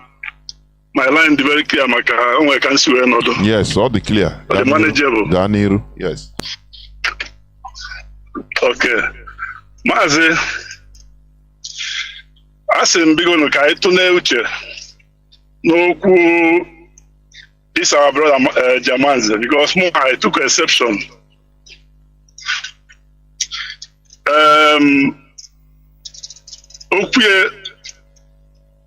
Okwie nwere ka ebe o si abịa na nghọta nke m, and anyị na-afịa asị na ọ na-enye anyị ọ na-agwa ife na-eme, which is true. But on a project Oji Weladia, which anya dear. My point is this: our brother had the genuine. That our brother is outdoor genuine. Everything we fair Mananga Biafrans why you put that in Maka. Just like what they say in the Bible, that you know the truth and truth will set you free. Today, I will reveal one of the things they're expecting to hear from us, that our freedom may come. So, our brother, no na ekumaka kidney maka organ. It was a resolution of our organs. We're probably now for check if only for body able Sunday. No one kunu buko nibo. Mazi, can I take go back? The last time the whole south raised any resolution. I didn't make Sunday. Raise resolution at that house. Are it true? Keduzi kosi buzi kita anu and this resolution on if the evil fa perform more Sunday Igbo not na that sitting Sunday Igbo ko lo tapo So they have my agenda to tarnish our image. One. Mazi, can I come in here, please? You know, yeah, I'm listening. Okay. Yeah, Mazi. You know, there are sometimes we also think deep before coming out to say something. If Dr. Njemanze is making a false allegation, do you know that this thing can land him into heavy problem? He said, you know, why he is talking. He said the original proponent of that law or bill that was ratified, you know, Ekuremadu was the before he was the Senate chief, or how do we call them that time? The original listen, I'm coming. The original proponent, the proponent of the initial proponent of that bill is Senator Okowa. He mentioned it. Do you think that this man will be lying? Whereas you know, they are hearing it. Can he lie against them? That this guy was there, the former governor of Anambra State. What is his name? He mentioned the names, and he called Ekuremadu because Ekuremadu was the Senate chief. How do you call the person in charge of Senate that time? Not who say I no say no say and the eyes have it. So let us stop looking at things with a very narrow parameter. It's destroying our names. Mazi, which name? Do you think that he can have the audacity? This is not the first time. Please. Mazi, are you listening? If you are in a noisy place now, you can listen from the background, please. Now, do you think that if this man, because many times we use sentiment, if this man, because why he called these people is for them, they are here, they had it. If he's lying against them, they will take him immediately, they will take up the case. He wrote against Brigade. He wrote to United Nations, to different world organizations, not only talking it. Oh, Mazi, come on, Mazi. Please. Let us not sometimes use sentiments to miss the point. If this man is saying is a kind of lie, this is not the first time. I have played his clip about last year. No. Yes, he said he was presently there. Not they say that he said he was presently there, and Bill Gates was talking with them on video link. Mazi, oh Chineke, Mazi, let us I think, you know, let us not think that I now millions of dummies maybe because of what you just think something, you come out and with a sentiment. It is not like that. I know you spoke your mind, but you think, you know. Please round up, Mazi. Round up. They can, like I was saying, Emma. What he said, I'm not countering that is a lie of anything. No, my point is there. My point there is that you know, his purpose, he mentioned a particular people as if we don't have any other people that are among for that the thing to be passed. This is where I want to call our attention. After all, if you come to the house, Igbos are the minority. Is it also Mazi? So, you don't understand the point. Thank you very much, Mazi. Sometimes I don't like people that are thinking one-sided. Honestly speaking, he don't need to mention all the. He mentioned these people as the Okowa is the proponent. If it is Haruna, he will say Haruna was the proponent of this law, of this bill. But that time it's Igbo people, and he mentioned all of them because to give you a vivid example that so I was there and they were there. I have to explain to them. So he was expecting them to join him in order to fight against this, but they disappointed him. That is why he was even bitter against his own people, because he know that this thing will ricochet more on Igbo people. He know that. That's why he's bitter, even mentioning their name. Who is the proponent of the law? Okowa. So will he come and say, no, it's not Okowa, it's Haruna? I don't know, Mazi, I don't know. I don't know, honestly. Let us stop reasoning with our sentiments. Do you think that this man, he lied against, okay, you know what he said is truth, but his motive, now you are trying to go the motive. That is what you are trying, what you cannot even know, is what you are trying to be, instead of the message. The same way people say, Mazi Nnamdi Kanu, yeah, what he's saying is truth, but he wants to be the chief of Biafra. He wants to control Biafra. That is his motive. You understand and say, yes, what this man is saying is the truth. Let us take the message. I don't know. I will take these two last calls. Let me see whether I have callers waiting, but I have also a caller on direct call. Let me pick him. Because I've been waiting. He's paying. Caller on direct line. Please go on and make it brief, please. Thank you. This is Boneri from the U.S. In Chile, when you were As you don't need any apology, you don't need any apology. Go on. Yeah, so you could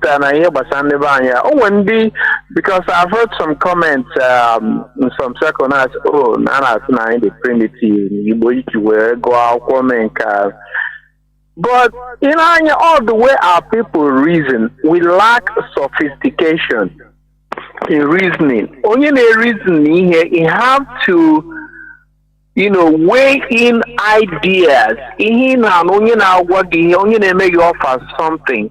What is critical? You have to critically question things. I'm not cutting you. I hope you can keep just 1 minute. Let me say something in what you said before you continue.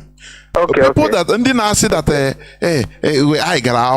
let me just give you this current example that we are seeing now. Mazi Jimako, is he not a lawyer? No, I'm coming somewhere. Is he not a lawyer? I hope he is. Okay. Okay. Okay. Now, he was duped by a common judge. Maybe he compare his educational prowess and ability with that Binta Nyako. And when he can be Binta Nyako Ruria. Mana Binta Nyako Biragwa has say, weapon son from this. Come tomorrow, I will give you write a bail application. I'll send you go. And he deceived them. Do you think that this type of person supposed to be deceived? Don't you think that he's supposed to reason say na here a legal issue and na a promise you gave to me? No, he will deny you. Didn't they? That is the primitivity. And another thing, when some people that will destroy a whole generation with their greed. Just their single greed, blind, myopic greed. They are ready to sell and destroy everybody. Our collective interest. Mazi,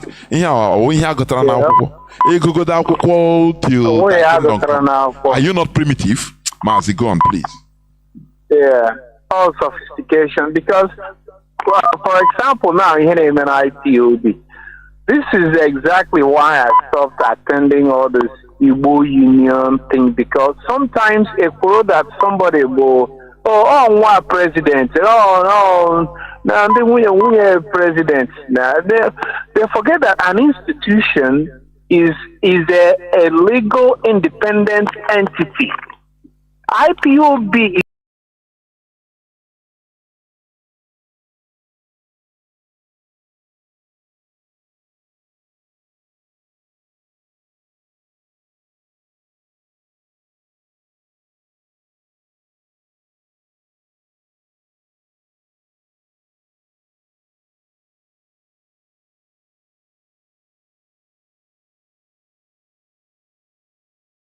Mazi Nnamdi Kanu or his siblings.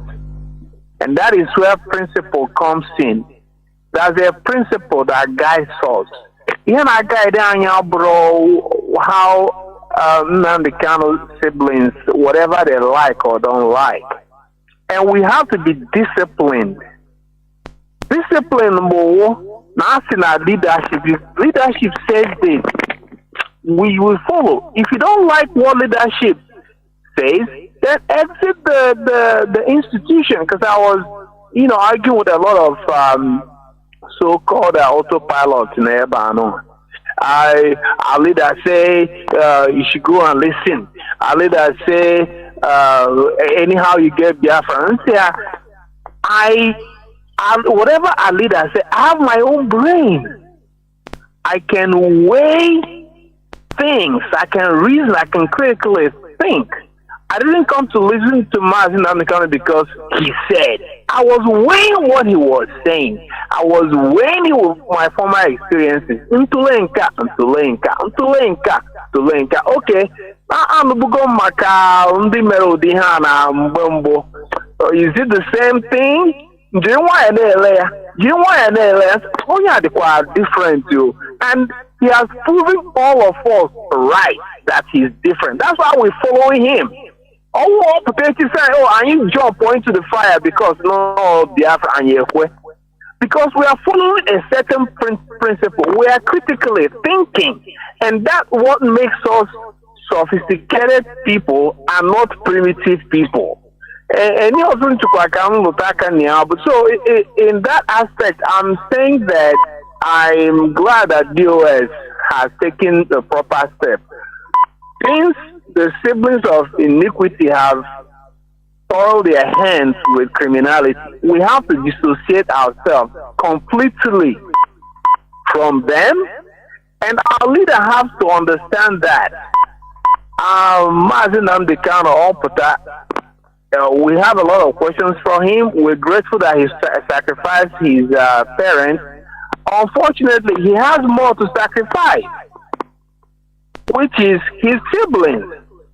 Because we all, Biafra is greater than any single or any group of people.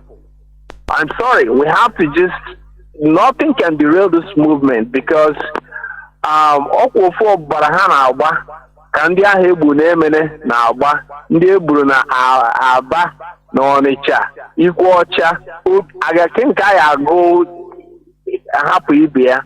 All the same blood can channel, but I got to give her a wheezy lazo.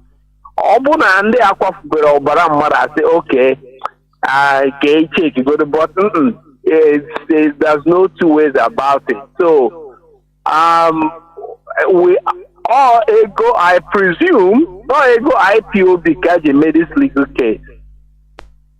I presume that no Wendy, anybody in our fund without IPOB funds should desist. We don't want to be associated with what they're doing. We're focusing on our leader and our leader alone, and whatever the leadership says goes. In terms of court case, in terms of is the leadership. And I'm glad I know this platform I gave you to draw me into everybody's ears. And I didn't care Dr. Njeman said because I gave propagate his name because him and without just Dr. Njeman said I'm his position in that organization. And to so there are other platforms in Nigeria and the other guys require big platforms because I know that anything IPOB I can agafa.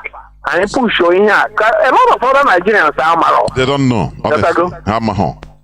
Yeah, they don't know. So we have to propagate this in other Nigeria platforms. Thank you. There were Mazi. There were. Okay. Any person that is still counting, Mazi Nnamdi Kanu say they should listen to Ikberima. Is he the only person they say he should listen? Did he say take command from him? Did he say, oh, if I'm not there, he is the person that is, any person that is going astray, he must find one way or the other to justify what he's doing. That is it. That is it. It's just this like these Bible readers. Anything you catch them here, they turn the other side. They have another quotation that counters or justifies what they are doing. It's like that. As in this religion as ndoshi. No, and Bible say. So that is it. So any person that is saying, Mazi Nnamdi Kanu say we should go and listen to. Is he the only person he say you should go and listen? He mentioned the different names, but they forgot to add that Mazi Nnamdi Kanu also said that anytime Satan enters you, and you get IPOB treatment. No, they don't put that one. Listening, is he taking command from him? Happen there. Caller on Mazi Madabuchi Ezu. The war you have been here since 26 minutes plus. Go on, please. Welcome to the program. Yes, my brother. Do the reggae. Good evening, dear friends and lovers of freedom. My name is Madabuchi. My brother, I have to touch a little bit about the brother who called and saying Dr. Philip Njemanze is not just a doctor. He is a very well-learned doctor with another or separate accolade, and including medical practitioner he is, but not that makes him very relevant in the discussion. Dr. Njemanze is the chairman of the Private Medical Practitioners Association of Nigeria. He is also one of the heads of the General Practitioners of Nigeria. So he is an official of the medical establishment, not representing himself. So he is being sent to those kind of things, where those things are discussed. And so, why did he call that Ike Poremadu was heading the sitting of the Senate? He was the deputy Senate president, but he was the one heading the sitting on that day. And the main proponent, like you said, was Dr. Ifeanyi Okowa. Yes, and Dr. Chris Ngige was there. Yeah, he was there too. And he was naming them because they are people who are medical practitioners who we know the implication of what is being discussed. And these are our people who will cover our interest. We cannot be in the Senate, we cannot be in the medical council who are discussing those things. They are our ears and our eyes and our bodies in that chambers, and they didn't fight for us. That was what I deduced from what Dr. Njemanze said. And sometimes it's better to listen. If you listen, you don't understand, you ask question. If you ask question, you don't understand, you research. You go to social media. The comments of Dr. Njemanze the first time and now is all in the social media. You can Google it, you can YouTube it until you get the do you think that this man will just be talking and accusing someone, calling direct person, and what he's saying is not true, and they will just leave him? No, he was saying where it happened and how it happened. Of course. Go on. Anyway, thank you, my brother. I always have tried to keep away from our leaders, legal councils, and let them do their own thing. But there's something I'm wondering about. Why have these present representatives, legal representative of our leader, why have they lowered the bar so much? Put him in Kuje, give him house arrest, give him bail. Why are they no more talking about this? Our leader have been discharged and acquitted. That now our people, Biafrans and lovers of freedom, will know why our erudite Professor Zeko Mesan was removed and our erudite Sub-Barrister Ifeanyi Okowa Kesi was removed. Because they know they have fought the fight with this woman, and they know the right of our leader, and they know the law. So she wants them to be removed, and these people who will be saying put him in Kuje prison. Is in Kuje prison his freedom? or give him house arrest. They lock him up in Abuja where he cannot receive anybody. Is that freedom? Oh, but what is it? What is this kind of prayer that they are giving in the court? And even at that, they are not getting it. So why can't they conform when the woman is threatening to suspend the trial ad infinitum? Let her do it. Then IPOB, like you said, we will fight for the the restoration of Biafra, because some headers of where is the header of Ambazonia struggle for independence? He has been sentenced to life. Does it stop Ambazonia struggle? Yes. Does it stop Mazi, let me tell Mazi, you remind me something here. Do you know, I hosted Cho Ayaba here on Radio Biafra some time ago. I think early last year or 2 years. I yes. Yeah. You know what, he told me something privately. Before we start and after, I used to engage in conversation to know something, to know more. He told me that, look, what IPOB is an institution that we are wasting too much time on release Mazi Nnamdi Kanu. That is not what we release Mazi Nnamdi Kanu. He told me that in that time. I kept it. He said, we release him is what we are doing. That if Nigerian government kindly understand that these people are unstoppable, even without Mazi Nnamdi Kanu, now you see that even they will start negotiating with him. How do you stop this? Exactly. How do you stop them? How do you cool down the tempo? But if we are going, they know, Nigerian government, we know that without him we are going nowhere. So they will hold him. Yes. You understand? Yes. Mazi, go on, please. Exactly. Like when Nelson Mandela was in prison, then in Kosu Wazi, where whatever they called their every arms of ANC was firing on all cylinder. Until then, they brought him out. So we don't have to say we must continue what we are doing until then our leader comes out.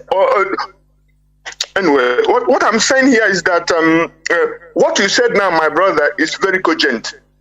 If these people think that if they have destroyed the center of gravity, as they call it, they've taken out our leader and we're going nowhere, so what will be the incentive for them to release him? So anyway, let's continue. The Nigerian government now have left all, this lawlessness in Nigeria. They left all the looters, all the impunity, all the lawlessness of the past administration. They are not trying the treasury looters, all the thieves that were bound everywhere. Even people who came to government, they haven't stayed up to a year and they have stolen up to 40 billion. They are not chasing them. Now they are chasing people who are spraying their hard-earned money. What a country. So if I have my money and I want to spray it to people, I am worse criminal than people who stole. A governor of a state who stayed only 8 years has stolen $4 billion, and he's free walking around. And you are chasing me, content creators and workers who are spraying their money. And that's the same thing they're doing. The Nigerian army is chasing IPOB up and down for flying flag, but they leave Fulani herdsmen from all over Africa coming to kill people in Nigeria. Even if the youth, the aggrieved and injured people who want to protest, the invaders, the murderers, we call the Nigerian armed forces, will come and they still kill the youth of the indigenous people. And that's the country they want us to belong to. They lie. We're going home. And I want to say this. The 419 governor in Imo State says that before the end of during the election, remember, electioneering campaign, this 419 governor said that before the end of last year, that 4,000 Imo youths will be working in Europe. How about that? How are these people playing with our intelligence, and our people and our youths are falling for Mugu for these people? This man has led Olu to west. This man has led Izombe west. This man has led Osumogu west, Osikitokwa west, Imo State to west, with false promises and false qualification, because this man never qualified to be a governor. And people are hobnobbing against around him and giving him Holy Communion, calling him Christian of some sort. Mad people everywhere. Anyway,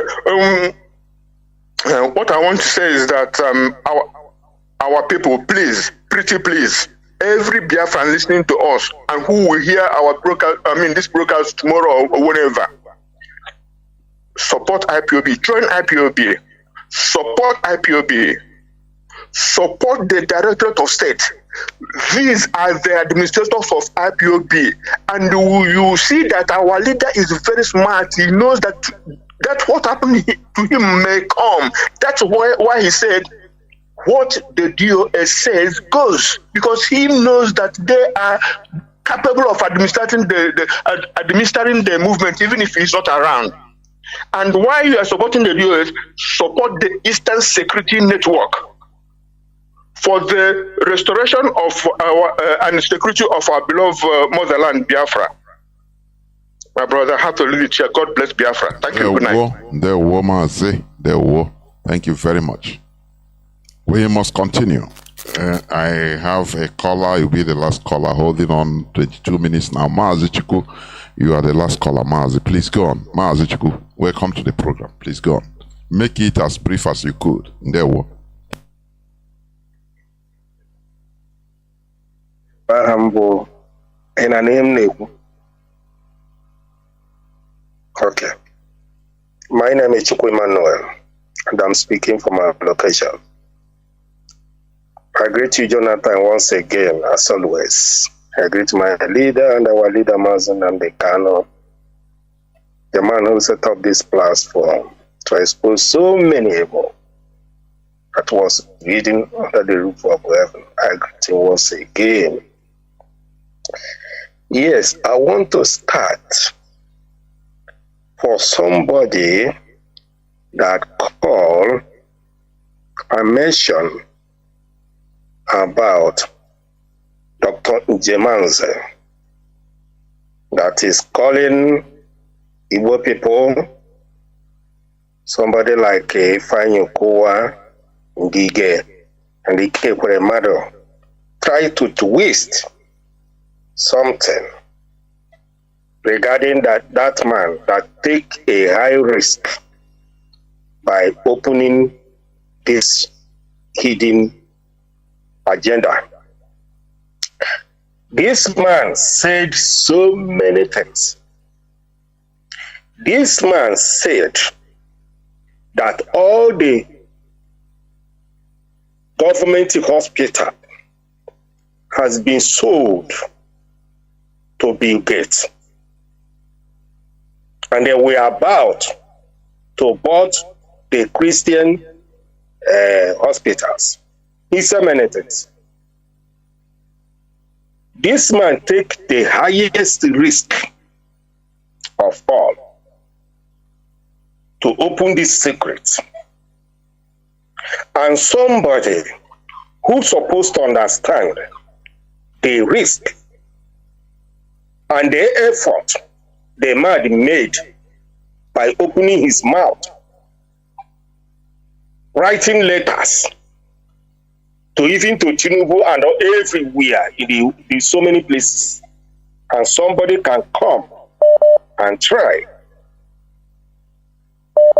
to put the man, I don't know. This is why Igbo people are where they are in Nigeria. This is the reason. This is the reason our leader came to this platform, to expose so many things. So many things, especially in the name of religion, which was the worst thing that happened to Igbo as a race. Instead, the Igbo people will understand This is the serious problem they have. So many of them are kicking against it. Even the time Jonathan is here some Saturday to expose so many things inside. Sometimes when I'm thinking about Igbo people, I get tired. I get tired, honestly. How can somebody open his mouth to come and call this radio to mention something that no human being can listen to hear from any human? Look at the Yoruba is there. The whole Senate is there. This man is there challenging before they conclude. Hello?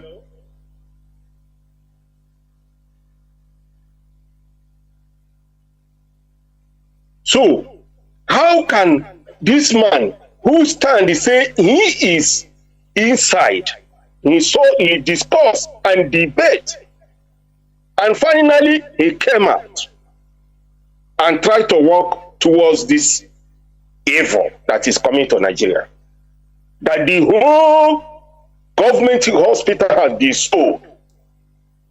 Who collected the money?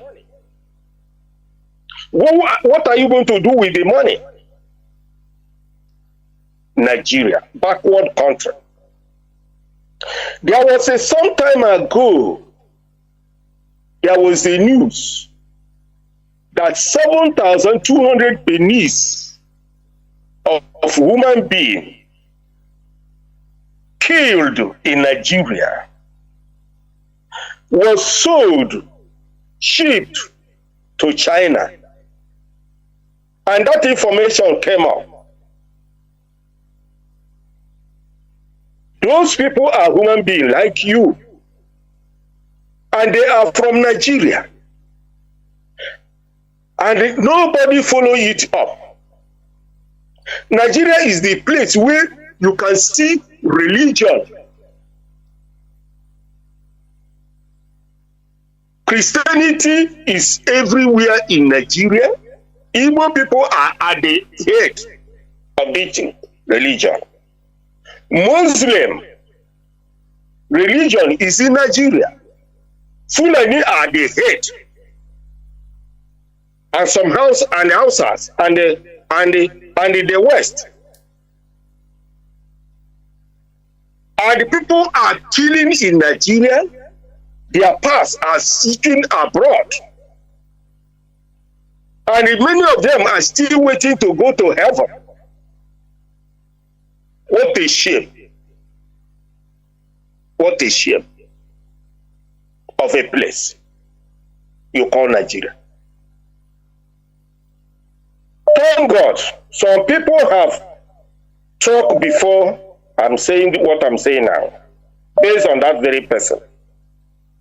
But if you are Igbo man, and you always like to denote yourself to the public as this, your name is sorry. Because when I'm thinking about the risk that man take, I was even thinking, you see, this man said that they are waiting for brigade to come to Nigeria so that they will arrest him. He even said that government cannot even do the work alone. They need underground work, people to support, to see that this slaughter, they want to use Nigeria hospital. When you go to hospital, they will remove your organ. That Ike Premada approve it. All these evil people we have in Igbo land. If you are defending Ike Premada, you are defending Ifeanyi Okowa on the why not to defend this idiot in Imo State that is killing his people? Hope Uzodema. Why not defend Petamba in Enugu State?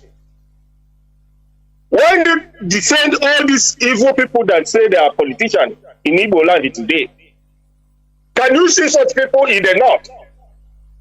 Can you see such people in the west? This is the reason our people is where they are in Nigeria. Some of them don't think like a human being. Some people don't act as a human being. When you see something where you're supposed to learn from that and put your support, you try to distract it because you can call the radio and disgrace yourself. Mazi, I think don't know what he's okay. I don't know. You have said enough about him. If you have a suggestion, make Okay, let me put it by the side. Yeah. Okay, hello? Okay, I go to Benue State. You know, when the former governor was crying, fighting, everybody keep quiet.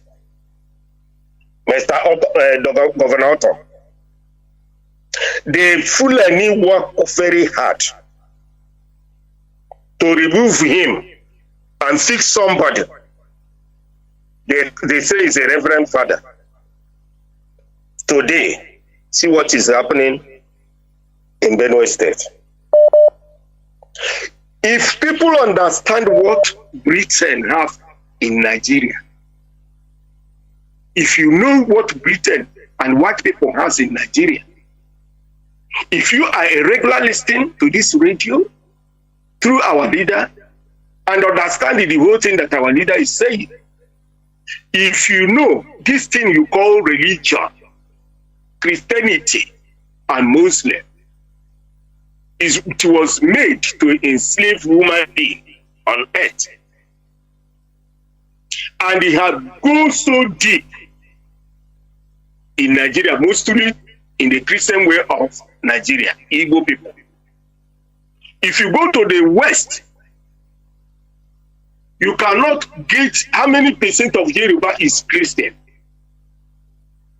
How many? But when they open church, they know what they are doing. If you think well and read and listen to Boss Emmanuel, he explains so many things about this religion and the Yoruba in question in the name of the Christianity. Some of them are working to support, to enslave in the name of Muslim. They are inside the Christian in the name of, they are inside the Christianity to work for Muslim to make sure the Fulanization is complete. That is why each time they are praying for one Nigeria. They are praying for peace. They are praying for one Nigeria 24 hours because they are working for enslavement to make sure Nigeria remain Muslim country. But they are inside Christian. How I wish if you go to any church, Yoruba church, you will see Igbo people 80% in the church. How many Yoruba are inside the church? But they are Igbo people who supposed to listen to Radio Biafra and turn back. They are the most foolish people supporting, paying their tithe, going to heaven. Why? This resolution from IPOB, we are suffering for support to support this movement so that we will get out from this bondage that Britain and the white people created, call it in Nigeria. It is a pity that up till now, we are still running around. Okay, look at what will happen. I think today is our leader case, according to Ijimako. What will happen? These people you call DSS, they are the major problem. If they are the worst thing that happened to Nigeria, working for Britain, they are the people who are working hard to make sure Nigeria remain in bondage. How many Fulani kidnappers has DSS arrested that is in a prison in Nigeria? I mean, but Fulani herdsmen are kidnapping people every day. Kidnapping luxurious boss every day. The people are paying their money through transfer from one bank to another bank. Where is DSS? All those equipment they have, why are they not using it to trace out where this money that the terrorists are collecting from Nigeria is going? These people are working together with the DSS and their group in Nigeria. How many Fulanis that is collecting millions from the kidnappers that these evil people you call DSS in Nigeria has arrested? But every day our leader is going to court, they will collect 500 million. Who is paying this money? Who is collecting this money? Who is paying it? Is it not the government is paying this money? Is it not the same government is collecting this money? But when you come to our leader case, that is the only thing that DSS was formed in Nigeria to do. Somebody who is an IPOB, you go and arrest him, you take him to Abuja, you kill those you kill. You have agents in Imo land, Imo state, they have created the worst thing, that the foolish people are killing themselves, killing their brothers, stealing and looting, taking their doing business, forgetting that at the end they will suffer. That they have made themselves to be the most Mazi, please round up. Mazi, please round up. So I'm stopping here so far. We'll continue from next time. Yeah, well, but all I'm trying to conclude is that our leaders, let them try and work hard. There is no going back. Going back is death. We only move forward until we get to our destination. Thank you and God bless you. Almost say Biafra. Thank you very much. Biafrans and lovers of freedom, this is where I'm going to stop. We must continue what we are doing. All of us have equal stake in this struggle, and that is it. Cure ED. So, if we fell, IPOB fell, we fell together. It is all of us that fell. If we succeed, it is all of us that succeed. So there is no two ways about it. We must continue in this struggle. And let us understand that what is facing us in Nigeria is more grievous, more dangerous than what we think, than what we cry about or what we cry for. Are you hearing me? So we must continue in this struggle. That is the solution. We have no back to go. Therefore, Mazi Nnamdi Kanu remains the leader of the indigenous people of Biafra, of which his brothers are trying everything in order to make sure to scatter things. But we know everything they are planning or they are doing. And the Nigerian government, the IPOB is indestructible. That's it. So this is where I rest my case. Thank you for listening. Biafra remains our religion. Biafra remains our ideology, our identity. Thank you for listening. From me, Mazi Jonathan Chinedu, from here, it is simply good evening.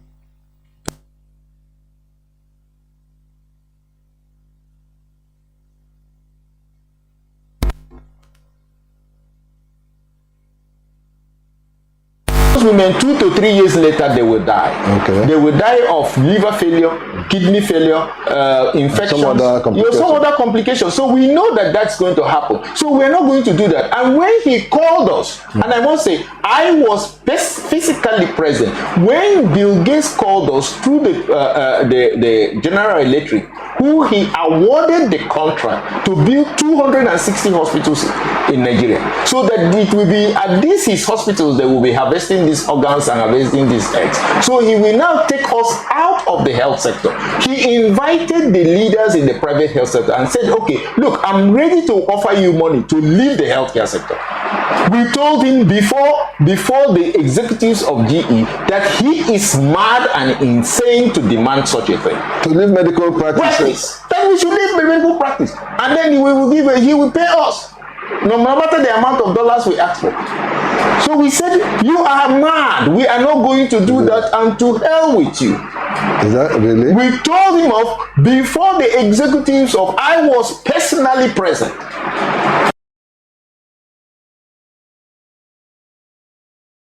Before the executives of, I was personally present.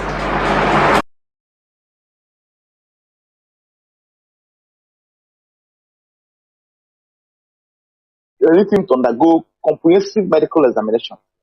So, and also they recommended some drugs and everything, which I will not be able to mention at this point. So, those far-reaching medical investigations to be conducted didn't take place immediately, because you know one thing about we and SSS, when recommendations is made, you write them, notify them. It takes weeks before they will start doing those tasks, complying. So, or probably calling them out before they will start complying. So the later medical investigation was conducted. I was about a month ago. So, and I was in any of this process exercise. I used to be part of it, because he insisted I must always be available to ensure to witness and see what was being done. So we visited about 2 different medical facilities where this examination took place. So they told me when I asked questions then, that some of these results has to be taken overseas, and it will take about 2 weeks before it will be ready and made available to him. However, when it became obvious to me that this is not coming out as we expected, or as I was told, so I issued a statement. That was I issued last week. So, and part of the concerns I raised in that statement was the fact, the delay in making these findings available to Mazi Nnamdi. So I can also undergo the recommendations contained therein. So probably for 8 hours after raising that concerns, I got a call from his doctors that the medical reports is available. So, and that communication has also been filed before the SSS. So any moment from now, we'll be meeting with him to discuss the findings and other solutions available. And probably after that meeting, I also make available, also inform the world and also Muchinek the extent of what we have done and what is being discussed, or what solutions are agreed upon. So as far as the medical issue is concerned, so this is where we are now as regards to his medical condition. Hopefully I will see him any moment from this time. So I will not be able to mention date and time. But as soon as I finish meeting with him, I'll make it available to the world about the outcome of that meeting. Thank you so much, and God bless you. Thank you very much, Barrister. Thank you for that clarification, which means his medical health condition is improving. It's not maybe deteriorating as it was before. I think that is what I will get from there. But he still needs more attention medically. I don't know if I'm right. Yes. Exactly. All right. Okay, let's take another question, Barrister. Barrister, I hope you can hear me. I'm hearing you very loud and clear. All right. Okay, let's come to the DJ now regarding the issue, on 15th of this month, which is the Supreme Court ruling. We know that you have passed through tough time. and a lot of things has happened in defending our leader, Mazi, Nnamdi Kanu, and the IPOB. This is your right as a legal practitioner in Nigeria, but we understand what is behind it. What is the expectation? What is the expectation? What is the expectation will it be regarding that day on the judgment? What do you, by the Biafrans, what are we going to see? What do you think is what we are going to, what is our expectation on that day? Okay, thank you.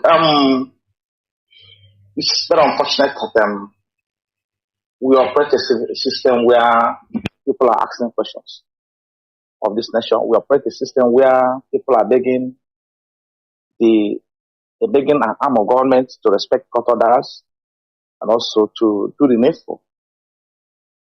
It's important at this point in time to make this clear. So I've repeatedly said it in some of my press releases and interviews granted to mainstream media in Nigeria. But I wish I would speak in a very low manner so people understand what I'm saying. As very unfortunate as it is, Mazi Nnamdi Kanu's case is first of its kind in this country, where a court of superior jurisdiction, in this case, Court of Appeal, Intermediate Court of Records, delivered a judgment and directed for a citizen to be released unconditionally. One, for there to be no further trial on any form of indictment concerning that citizen, for there to be no further detention concerning that citizen. Then the government went on appeal. Without going into the merits otherwise of the appeal, this has never happened before since the history of my practice of as a lawyer in this country. As a matter of fact, there's no legal jurisprudence, there's no legal decision, there's no deciding authority that authorizes a state to appeal, to file appeal of this nation. Because the law is right and clear. When a citizen who is being prosecuted or who is being, prosecuted on a criminal matter is discharged in the circumstance in which Mazi Nnamdi Kanu was discharged, amounting to acquittal, the person will naturally, assuming the person was in court on the day the pronouncement was made by the court, walk free from that court without being interrupted, intercepted, arrested by anybody, sent to the house, to his house. This is the system. This is how it operates. I've never seen where a court will say, we decide that someone has no case to answer, or someone is discharged and acquitted, then the person, a government prosecuting, will appeal. And on top of that, continue to detain the person. It hasn't happened. Now, a charge was brought against him before the Federal High Court. On application led by Professor Michael Zeko's team, the court struck out 8-count charge out of the 15-count charge. Unsatisfied with many counts, an appeal was filed against the many 7-count charge. Federal government responded. The appeal was argued on the merits, and the court upheld our appeal and consequently struck out the many 7-count charge. The court did not only struck out the many count charge, the court discharged Nnamdi Kanu of any further indictment. Even after striking another 7-count charge, the court proceeded to rule to direct the federal government to release him unconditionally. The court further proceeded to direct the federal government not to entertain, not to file any charge or indictment against Mazi Nnamdi Kanu in any court in Nigeria. Ordinarily, what's expected in the circumstance is for the federal government to comply with the order of the court without further ado. But it's important for me to also mention that when this was going on, when that judgment was delivered, federal government take 2 far-reaching steps to circumvent the judgment delivered by the Court of Appeal. One, on that day, the judgment was delivered, being 13th of October, 2022. The federal government went to State Court, Federal High Court, and filed a fresh charge against Mazi Nnamdi. And when this fresh charge was filed against him, it was given to the press to announce in their usual manner, and it was widely published. We are not served with this charge. Now, two, they filed an application to stay execution of judgment delivered by the Court of Appeal. So, on the following day, when the matter was slated for report of the outcome of the proceeding before the Court of Appeal, the following week, we went to court. Then the court was also giving the judgment of the Court of Appeal that said, you should not be tried before any court. You should not be further detained. It should be released unconditionally. Then the court said, I don't have jurisdiction to present the charge. Okay, let us have the charge. They didn't have the charge. And the court consequently struck out that fresh charge they filed against him. That is number one. Number two, they filed an application to stay the execution of the judgment of the Court of Appeal. And I've mentioned it here. I've said it in several forums. I've also said it in various Nigerian media houses. That there's no legal authority, both statutory laws or case laws, that authorize the staying execution of a judgment that's discharged and in the circumstance of that judgment acquitted a series of crimes indictment against him. This an application to stay the execution of the judgment was purely predicated on civil provisions of the Court of Appeal rules. Civil provisions of the Court of Appeal rules. No criminal provision, because what we're talking about is criminal proceedings before the Court of Appeal. And courts sitting presided over by a different panel this time around, granted this unprecedented order. Staying the execution of the Court of Appeal. We then proceeded. The appeal against the judgment of the Court of Appeal. Then the court, on a different panel, now before a different panel, the court granted the order, staying the execution of the Court of Appeal. Now, when this was done, the federal government went to sleep. They practically abandoned the appeal before the Supreme Court. They didn't file the appellate brief within the time specified by the same court. That court that granted order had a time limit within which the federal government is to file the appellate brief and transmit record. They didn't file the appellate brief. As a matter of fact, the transmit of records to Supreme Court was done at our own prompting, because they abandoned everything and left. Because what their intention is to keep Nnamdi Kanu to pursue detention before the NSSS. The compilation of the record of the Court of Appeal to Supreme Court was done at our own prompting. They didn't file appellate brief within the time stated in the ruling delivered by the